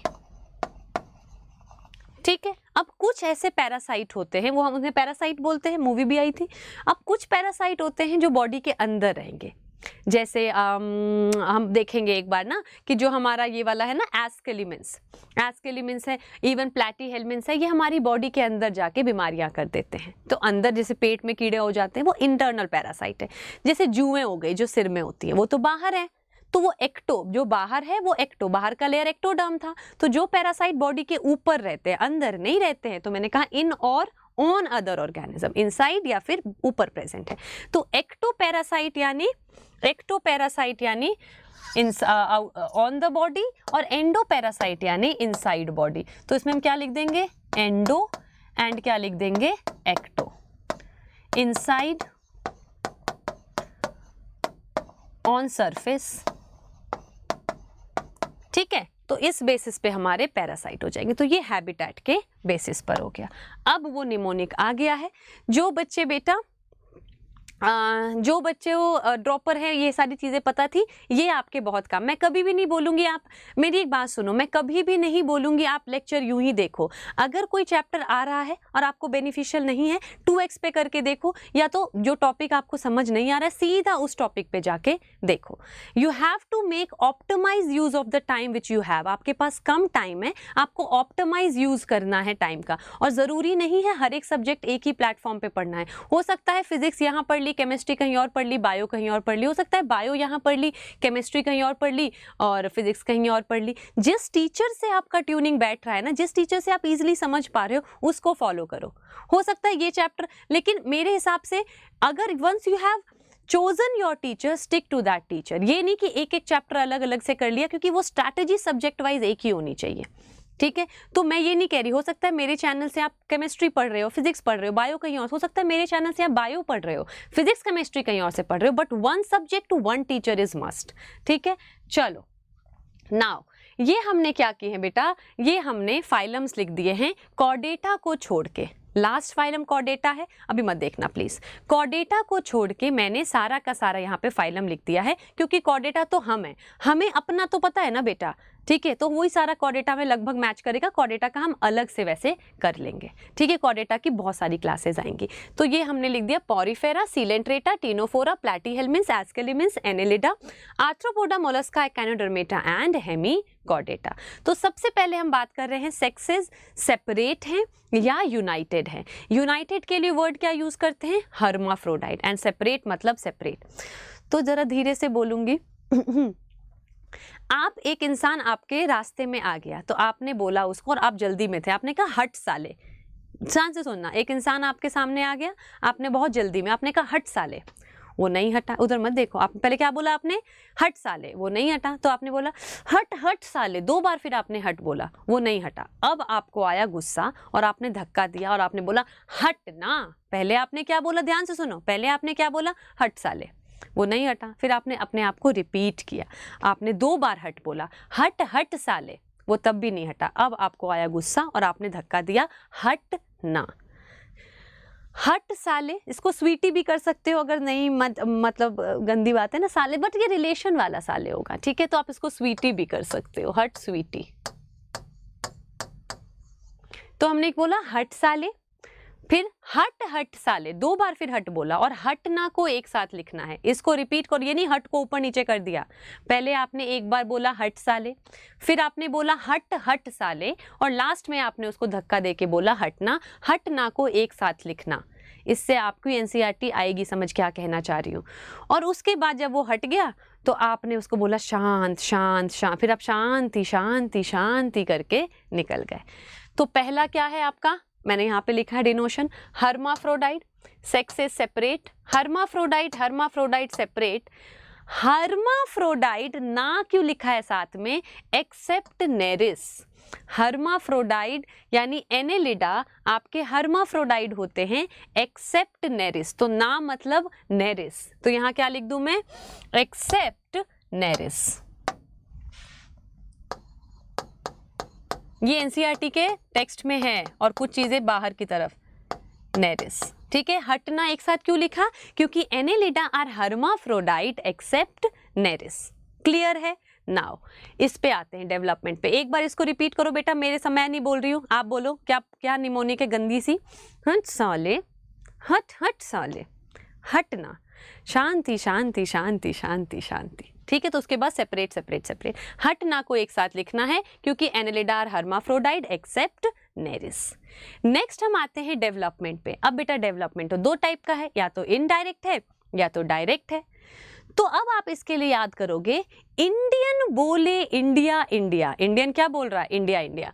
Indian बोले इंडिया इंडिया, इंडियन बोले इंडिया इंडिया, उसका डीएनए बोले, डीएनए भी इंडिया इंडिया इंडिया। डीएनए एक साथ लिखना, again direct except Nereis, NA मतलब नेरिस। ठीक है, इंडियन बोले इंडिया इंडिया, इंडियन बोले इंडिया इंडिया, बोले डीएनए भी इंडिया इंडिया इंडिया। इंडियन बोले इंडिया इंडिया, बोले डीएनए भी इंडिया इंडिया इंडिया। अब बेटा आपको फाइलम याद रहेगा, क्वेश्चन में आएगा, तो आपको ऑलरेडी पता है फाइलम को 11 है। तो अगर आपके 8th फाइलम से पूछा, इंडियन बोले इंडिया इंडिया, बोले डीएनए भी, बी मतलब बोथ, तो indirect both, indirect indirect both, direct both, indirect indirect indirect. ये सबके फाइलम वाइज लिखा है उन्होंने, it can B this, it can B that. ठीक है, तो आपको टिप पे फाइलम्स हैं। पहला क्या था? हट। अगर आपसे मैंने 5th 6th फाइलम का सेक्सेस पूछा, हट साले, हट हट साले, हटना, यानी ये एनेलिडा है, तो हर्माफ्रोडाइट तो है लेकिन एक्सेप्शन नेरिस है। इंडियन बोले इंडिया इंडिया, बोले डीएनए भी इंडिया इंडिया इंडिया, तो वो हो गया आपका। Then next is your fertilisation. Fertilisation can be external, fertilisation can be internal. ठीक है, तो इसके लिए आप करोगे, चलते हैं वहाँ पे। देखो बेटा, जब तक इंस्टीट्यूट के टेस्ट होते हैं या ऑनलाइन आपके वेब यूट्यूब पे टेस्ट होते हैं, ऐप पे टेस्ट होते हैं, तब तक आपको इतना डर नहीं लगता, आपको सही लग जाता है। लेकिन यही टेस्ट अगर आपका एक्सटर्नल होता है, नीट का एग्जाम, तो आपको ज़रूर डर लगता है। वरना तो बच्चे बड़ा बोलते हैं, मैम PYQ ले आओ, मैम PYQ ले आओ। तब तो टेस्ट में बड़ा इंटरेस्ट आ रहा होता है, पढ़ने से ज़्यादा बच्चों को PYQ में इंटरेस्ट होता है। नीट के एग्जाम में फिर सबकी बैंड बजती है, तो वही यहाँ पे हमने लिखा है। और बायो तो सबको अच्छी लगती है, तो हमने क्या लिखा, इन bio every internal investigation is interesting except external exam.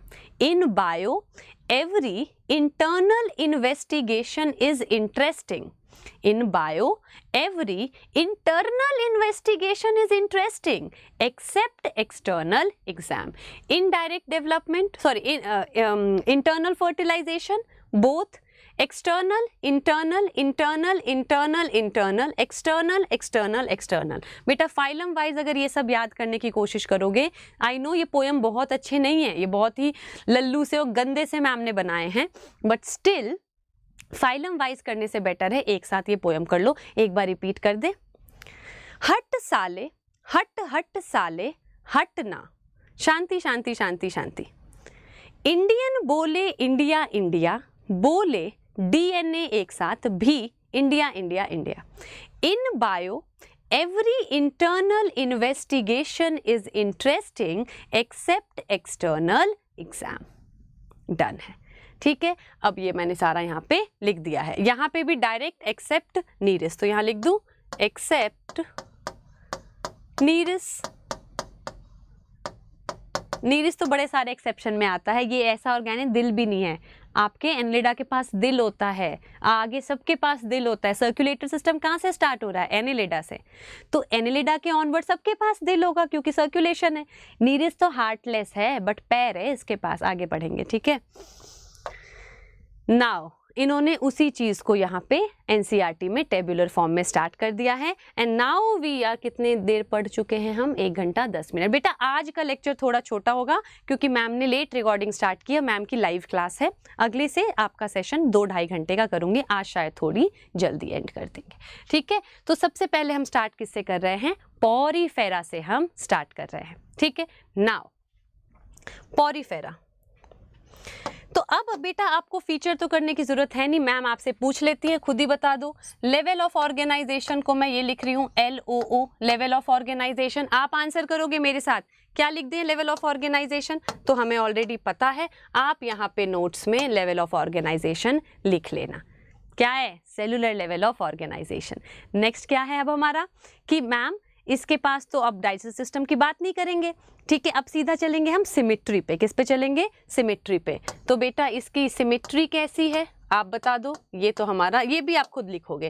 कैसा है बेटा? ये एसिमेट्रिकल है। कैसा है? एसिमेट्रिकल है। नेक्स्ट हम किस में आएंगे? जर्म लेयर पे। किस पे आएंगे? जर्म लेयर पे। ये भी मैं क्यों बताऊं? क्योंकि 3 कहाँ से स्टार्ट हुए थे? प्लैटीहेल्मिन्थ से, तो यहाँ तक क्या होगा? डिप्लोब्लास्टिक। ये भी आप खुद करोगे।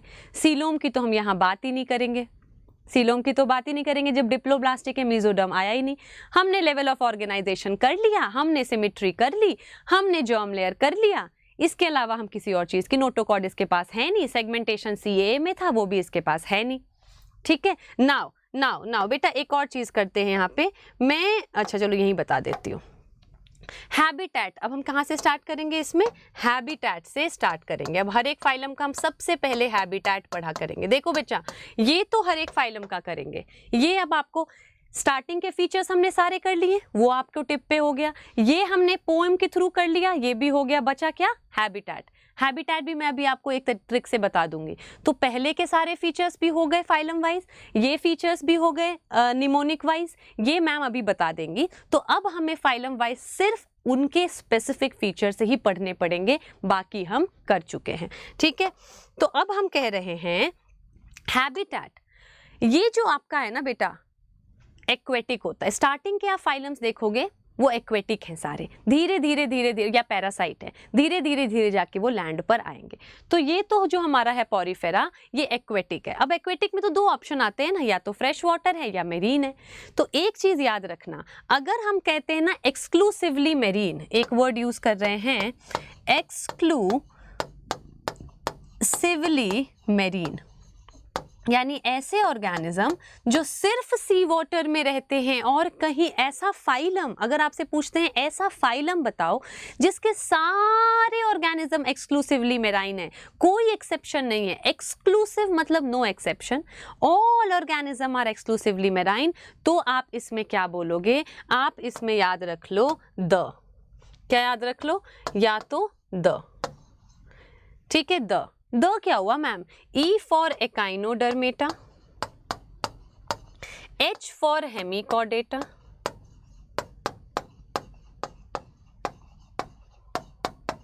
और T फॉर टीनोफोरा। टीनोफोरा में बेटा सी साइलेंट होता है तो उसको आप टीनोफोरा बोलते हो, तो ऐसे याद रख सकते हो Ctenophora. The exclusively marine, the exclusively marine phylum, सब फाइलम की बात नहीं कर रही हूँ, phylum which is exclusively marine is the. अब पॉरीफेरा की बात करते हैं। एक्वेटिक तो है,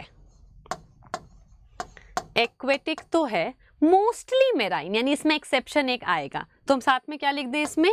मोस्टली मेराइन, मोस्टली मेराइन। ये आप फिल करोगे। लेवल ऑफ ऑर्गेनाइजेशन, लू ये पॉटी वाला नहीं है, level of organisation, germ layer, symmetry, ठीक है। हैबिटेट एक्वेटिक, मोस्टली मेराइन, ठीक है। अब हम इसके बारे में स्पेशल फीचर देखें। मैंने जगह छोड़ी है क्या अगले पेज पे? हाँ छोड़ी है। अब हम इसके बारे में स्पेशल फीचर देखेंगे। इसको हम कहते हैं commonly sponges, commonly called sponges. इसको हम क्या बोलते हैं? स्पॉन्जेस बोलते हैं। पॉरीफेरा क्यों बोलते हैं? Pore bearing organism. पॉरीफेरा क्यों बोलते हैं?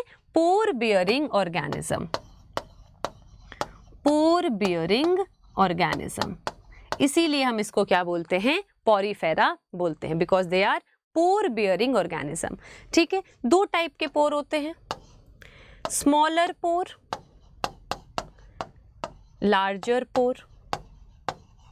स्मॉलर पोर को हम बोलते हैं ऑस्टिया, लार्जर पोर को हम बोलते हैं ऑस्क्यूलम, ठीक है। ये तो मैनी होता है, ऑस्टिया बहुत सारे होते हैं, osculum only one, osculum only one. समझ आ रहा है बेटा आपको? हैबिटेट एक्वेटिक, मोस्टली मेराइन, क्योंकि एक्सक्लूसिवली मेराइन तो द है, तो मोस्टली मेराइन। फिर हमने कहा स्पॉन्जेस भी इसका नाम है, and Porifera because they are pore bearing organism. Smaller pore जिसका छोटा नाम है ऑस्टिया, लार्जर पोर जिसका बड़ा नाम है। जो बड़ा है वो एक ही है और जो छोटे हैं वो बहुत सारे हैं। इसकी वजह से एक अरेंजमेंट बन गया है जिसे हम कहते हैं वाटर कैनाल या ट्रांसपोर्ट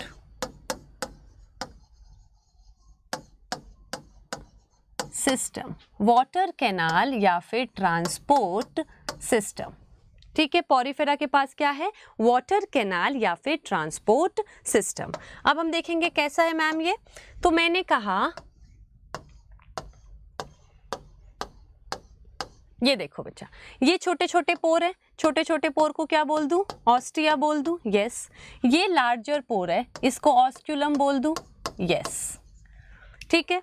अब छोटे छोटे पोर्स क्या हैं हमारे? ऑस्टिया हैं, और बॉडी वॉल थोड़ा बना दें ऐसे करके, रुको दोबारा ही बना देती हूँ।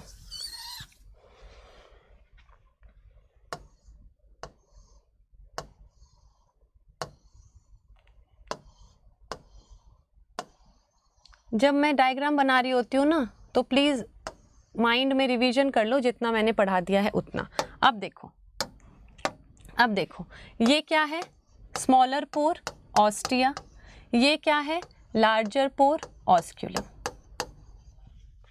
ठीक है। अब ये पॉरीफेरा की बॉडी है, smaller pore ostia, larger pore is osculum. तो बीच की जो ये जगह बन गई ना, कैविटी बन गई, ठीक है। इस हम जगह को बोलते हैं स्पॉन्ज की कैविटी। कैविटी मतलब सीलोम, बॉडी कैविटी ये अपनी, ये लेकिन अलग सीलोम है, ये स्पॉन्ज की अपनी सीलोम है, तो इसको हम क्या बोलेंगे? Spongocoel, spongocoel.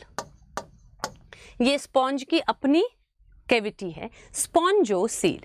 Ostia smaller pore, osculum larger pore, in between जो बन गया एक कैविटी, उसे हम बोलेंगे स्पॉन्ज की सील यानी स्पॉन्जोसील्स। ठीक है, क्लियर है। नाउ ये जो सेल्स है ना, जिससे बॉडी बनी है, ये वाले जो सेल्स हैं, ये सेल से ही तो बनी है। पॉरीफेरन क्या थे? Loose cellular aggregate. तो सेल्स एग्रीगेट करके एक साथ है, लेकिन सब में डिवीजन ऑफ लेबर है, सब अपना अपना कुछ कुछ काम कर रहे हैं। इन सेल्स के पास ऐसे ऐसे फ्लैजिला होता है। क्या होता है? फ्लैजिला होता है। क्या होता है बेटा? फ्लैजिला। थ्रेड लाइक स्ट्रक्चर जो है, ये फ्लैजिलेटेड सेल्स हैं। तो ये जो फ्लैजिलेटेड सेल्स हैं,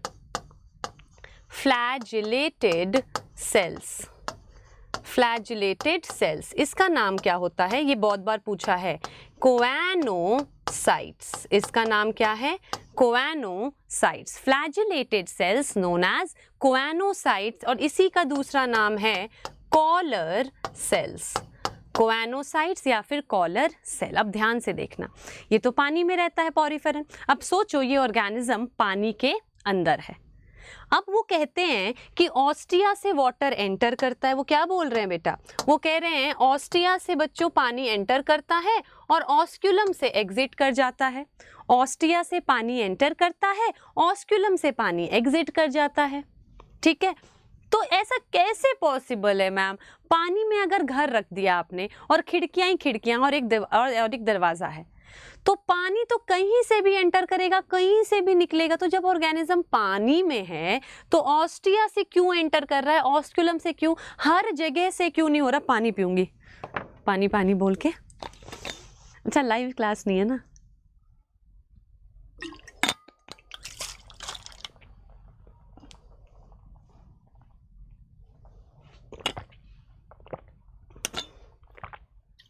सारा गिर गया।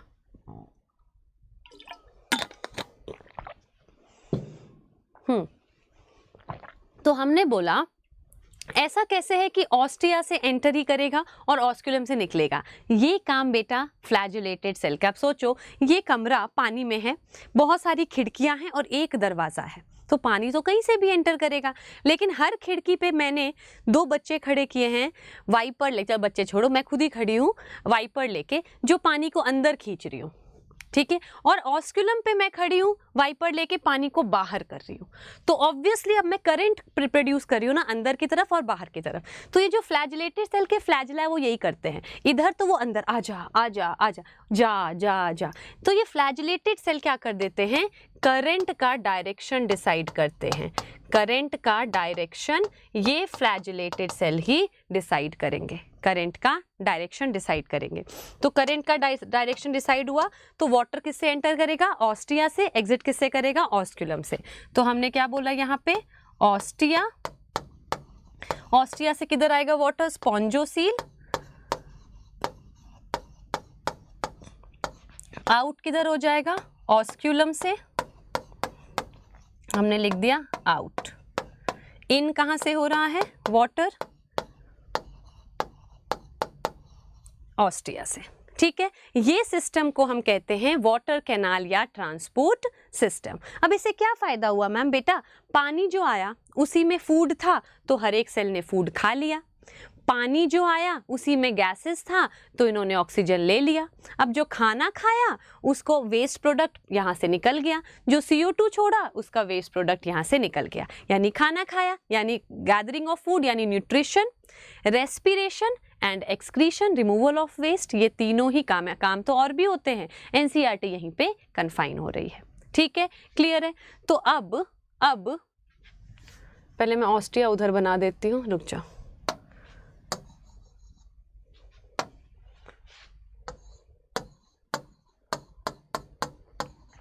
तो अब मैं यहां लिख देती हूं function of water canal system, nutrition, food gathering लिख दूं। फूड यहीं से आएगा इसी सिस्टम से, फूड गैदरिंग, रेस्पिरेशन यानी एक्सचेंज ऑफ गैस, और तीसरा क्या लिख दूं मैं इसमें? रिमूवल ऑफ वेस्ट यानी एक्सक्रीशन, रिमूवल ऑफ वेस्ट। आप अपने नोट्स बना भी सकते हो, ये मैं टेलीग्राम पे डाल दूंगी। ठीक है, क्लियर है। ये इसका फंक्शन हो गया। देन अब आप सेक्सेस बताओ कैसा? यही लिखा है NCERT में। सेक्सेस कैसा है? तो हट साले हर्माफ्रोडाइड है। डेवलपमेंट कैसा है, तो हम बोल रहे थे इंडियन बोले इंडिया इंडिया, इनडायरेक्ट डेवलपमेंट है, लार्वा आएगा। फर्टिलाइजेशन कैसा है, इन बायो यानी इंटरनल फर्टिलाइजेशन है। तो अब मैं वो 3 चीज तो लिखूंगी नहीं क्योंकि वो हमने वहीं से कर लिया है, वो भी हो गया। लास्ट पॉइंट बस हम इसकी बात करेंगे, ठीक है, लास्ट पॉइंट इसकी बात करेंगे।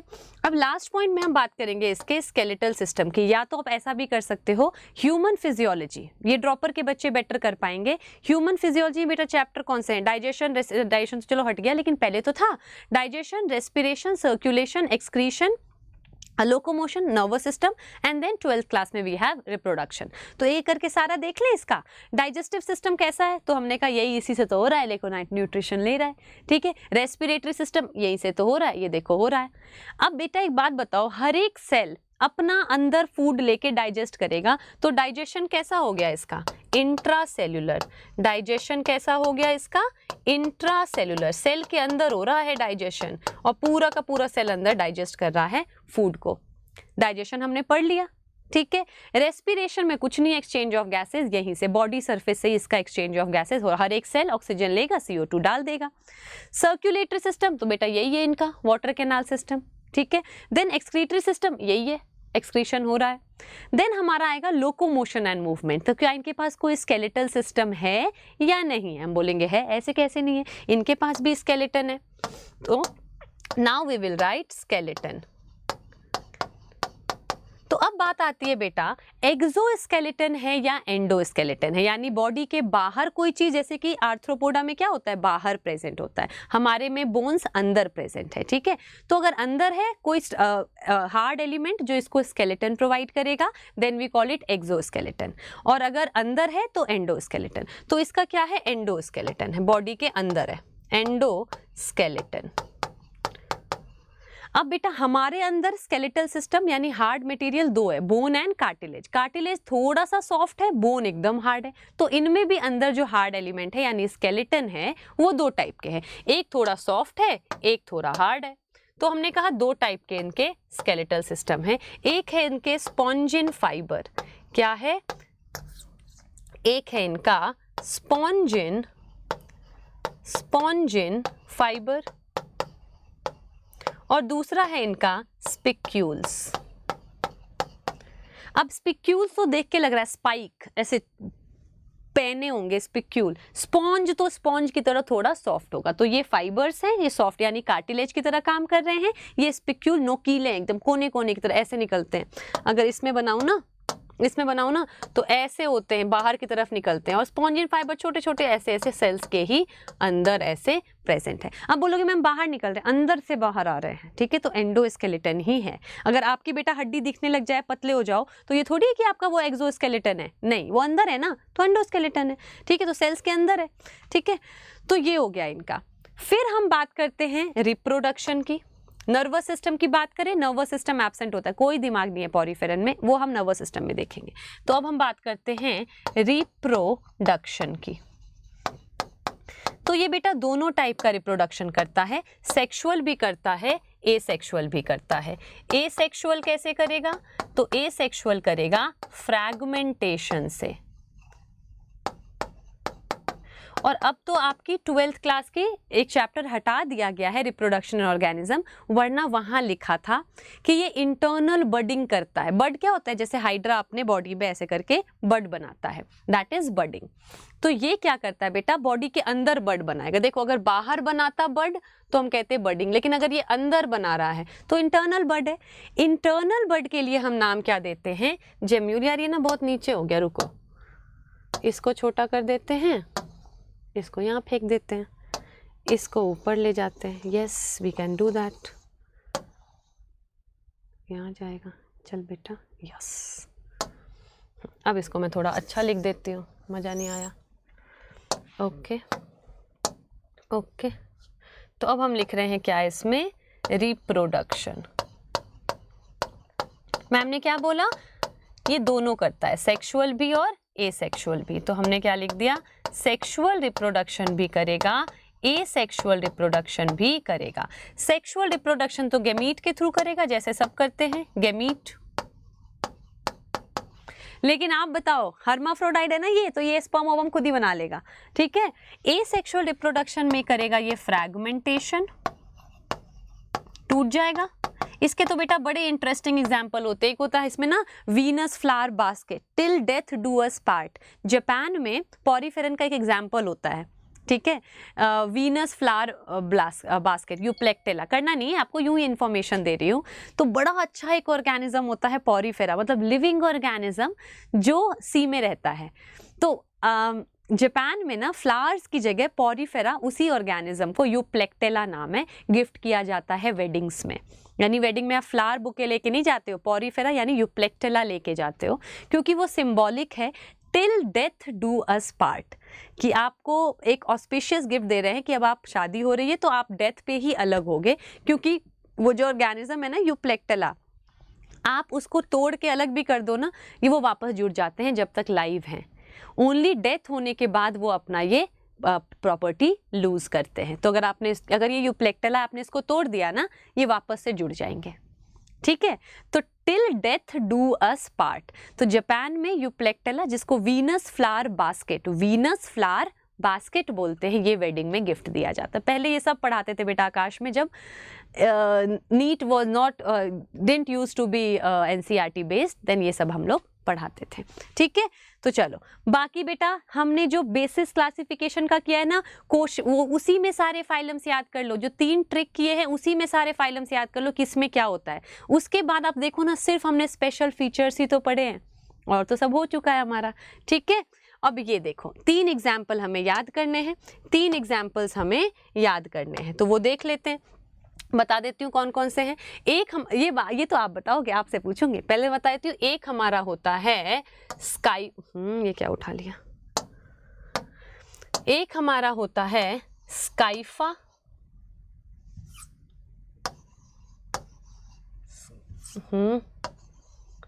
स्काइफा। दूसरा हमारा होता है यूस्पोंजिया। तीसरा हमारा होता है स्पॉन्जिला। तीसरा क्या है हमारा? स्पॉन्जिला।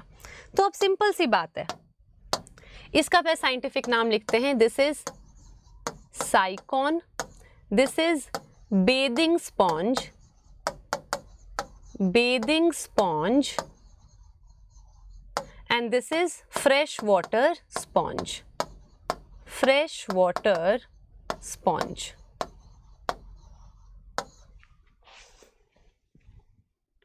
ठीक है, फ्रेश वाटर स्पॉन्ज। पॉरीफेरा आज पढ़ेंगे, फिर अगली क्लास से लाएंगे थोड़ा ना बड़ा लेक्चर, ठीक है। तो सबसे पहले हम बात कर रहे हैं स्काइफा। अब इसमें से देखे चूज करना है। देखो स्पॉन्जिला, स्पॉन्जिला का कॉमन नेम कैसे याद करोगे? जो फ्रेश जिला में रहता है वो है स्पॉन्जिला। अभी हमने पढ़ा पॉरीफेरन्स आर मोस्टली मेराइन, यानी एक ही इसका फ्रेश वाटर, एक्वेटिक तो सारे हैं लेकिन मोस्टली मेराइन बोला, तो सारे पॉरीफेरन सी वाटर में रहते हैं। एक ही है जो फ्रेश जिला में रहता है, और जो फ्रेश जिला में रहता है वो है Spongilla. Spongilla is fresh water sponge, जो फ्रेश जिला में रहता है वो है स्पॉन्जिला। ठीक है, यानी स्पॉन्जिला का common name is fresh water sponge. जैसे स्पॉन्जिला आएगा, जिला लिखा है ना, तो फ्रेश जिला होगा, फ्रेश वाटर स्पॉन्ज, यानी फ्रेश वाटर स्पॉन्ज आएगा। साइंटिफिक नेम बोलेंगे तो फ्रेश वाटर में कोई ना किस किस जिला में स्पॉन्जिला। ठीक है, यू स्पॉन्जिया, आप जाओ, यू गो एंड स्पॉन्ज से नहाओ, यू स्पॉन्ज करो अपने आप को, यू स्पंज होता है ना, यू स्पंज करो अपने आप को, यानी जब यू आ गया तो आपको नहाने की बात की जा रही है। So you Spongia is bathing sponge. जब यू आएगा वर्ड में यानी नहाने की बात की है, यानी जब नहाने यानी बेदिंग स्पॉन्ज बोला तो यू आपको बोला जा रहा है तू बेद, यानी कि you Spongia is your bathing sponge. Bathing sponge, bathing नहीं होता, बेदिंग होता है। देन साइकॉन और स्काइफा, नाम मैच कर रहा है, स्काइफा यानी साइकॉन। अब इसमें आ जाएगा, अगर आपसे पूछेंगे तो बेटा इसको देख के, किसको देख के लग रहा है कि नहाते टाइम आपको चुभेगा नहीं, कुछ नहीं होगा? इसको देख के लग रहा है ना कि ये नहाते टाइम नहीं चुभेगा, ये चुभ जाएगा, ये भी चुभ जाएगा। तो बी वाला क्या है?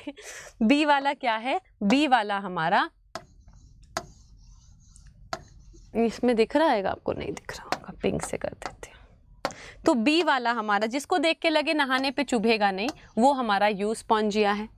अब ये वाला देखो, एक लकड़ी है, ये लकड़ी पे आराम से लटका हुआ है, ये फ्रेश फ्रेश वाटर स्पॉन्ज है जो फ्रेश जिला में जाके ऐसे पटक गया, ठीक है। तो जो एक लकड़ी पे लटका हुआ है वो लकड़ी फ्रेश जिला है, वो स्पॉन्जिला है। तो दिस इज योर स्पॉन्जिला। और ये साइकॉन है, ठीक है। 3-4 चीजें जिसकी निकल रही हैं, ये हमारा साइकॉन है यानी स्काइफा है, ठीक है। क्लियर है आपको? तो आगे पढ़ लेते हैं थोड़ा सा। ये हमारा हो गया पॉरीफेरा। नाउ कमिंग टू या एक काम करते हैं बेटा, आज की क्लास यही ख़त्म करते हैं। अगली क्लास से आपका 2 ढाई या 3 घंटे, 2 से 3 घंटे की क्लास होगी। आज रिकॉर्डिंग लेट स्टार्ट की थी, आज पहली क्लास थी, जल्दी छोड़ रही हूँ। अगली क्लास से we will have 2 to 3 hour classes, ठीक है। चलो आज का बेटा मेरे को जाने से पहले मैं आपको होमवर्क देती हूँ। बेटा देखो, टीचर की मोटिव फ्री लेक्चर चल रहे हैं आपके, क्वेश्चन प्रैक्टिस भी करेंगे, एनसीईआरटी रीडिंग भी करेंगे। Only a teacher, what teacher deserves और what teacher requires is motivation, ठीक है। तो डू लाइक द सेशन अगर आपको अच्छा लगे, और कमेंट सेक्शन में मुझे एक आंसर चाहिए और मुझे आपको ये बताना है कि आपको लेक्चर कैसा लगा है। मैम इतना सारा बोर्ड वर्क करके ला रही हैं आपके लिए। टेलीग्राम चैनल मैं आपको बता देती हूँ फिर से एक बार, इस पे आपको सारे नोट्स अपलोड होंगे। Tulika Jha Unacademy official. अभी थोड़ी बातें करती हूँ, रुक जाओ। Tulika Jha Unacademy official. धीरे धीरे आप देखना बेटा, बायो आप मेरी रिस्पॉन्सिबिलिटी पे छोड़ दो, ट्रस्ट मी, मैं बहुत इजी वे में आपको सारा याद करा दूंगी, ठीक है। तो ये आपका टेलीग्राम चैनल है जिसपे, लेकिन आपको मेरे से इंटरेक्टिव रखना पड़ेगा, जिसपे आपका मैं सारे लेक्चर्स डाल दूंगी, नोट्स डाल दूंगी। कमेंट सेक्शन में आपको बताना है एक आंसर कि सर्कुलेटरी सिस्टम किस फाइलम से स्टार्ट होता है और कौन से 3 फाइलम एक्सक्लूसिवली मेरीन है, कौन से 3 फाइलम एक्सक्लूसिवली मेरीन है, कौन से 3 फाइलम एक्सक्लूसिवली मेरीन है, और सर्कुलेटरी सिस्टम कहाँ से स्टार्ट होता है। एवरीडे मैं आपको होमवर्क दूंगी और हम एक हैश बनाते हैं। जो बच्चा सारे के सारे लेक्चर करेगा, एंड तक जो लेक्चर करेगा, जो एंड तक करेगा, वो लास्ट में लिख के जाएगा #NEET 2025। और अगर आप 2026 के लिए पढ़ रहे हो तो #NEET 2026 ये लिख के जाना है, ठीक है। जो नीट 2025 के लिए है, आंसर तो करना ही करना है। और अगर लास्ट तक रुकोगे बेटा तो आप ये लिख के जाओगे नीट 2025, और if you are for NEET 2026। तो मैं देखना चाहती हूँ ज़्यादा इस चैनल पे कौन से बच्चे हैं जो 11th वाले हैं या ड्रॉपर वाले हैं। अकॉर्डिंगली ही तो मैं सिलेबस को उसी रेट से करवाना चाहूँगी, ठीक है। चलो जी, बाय।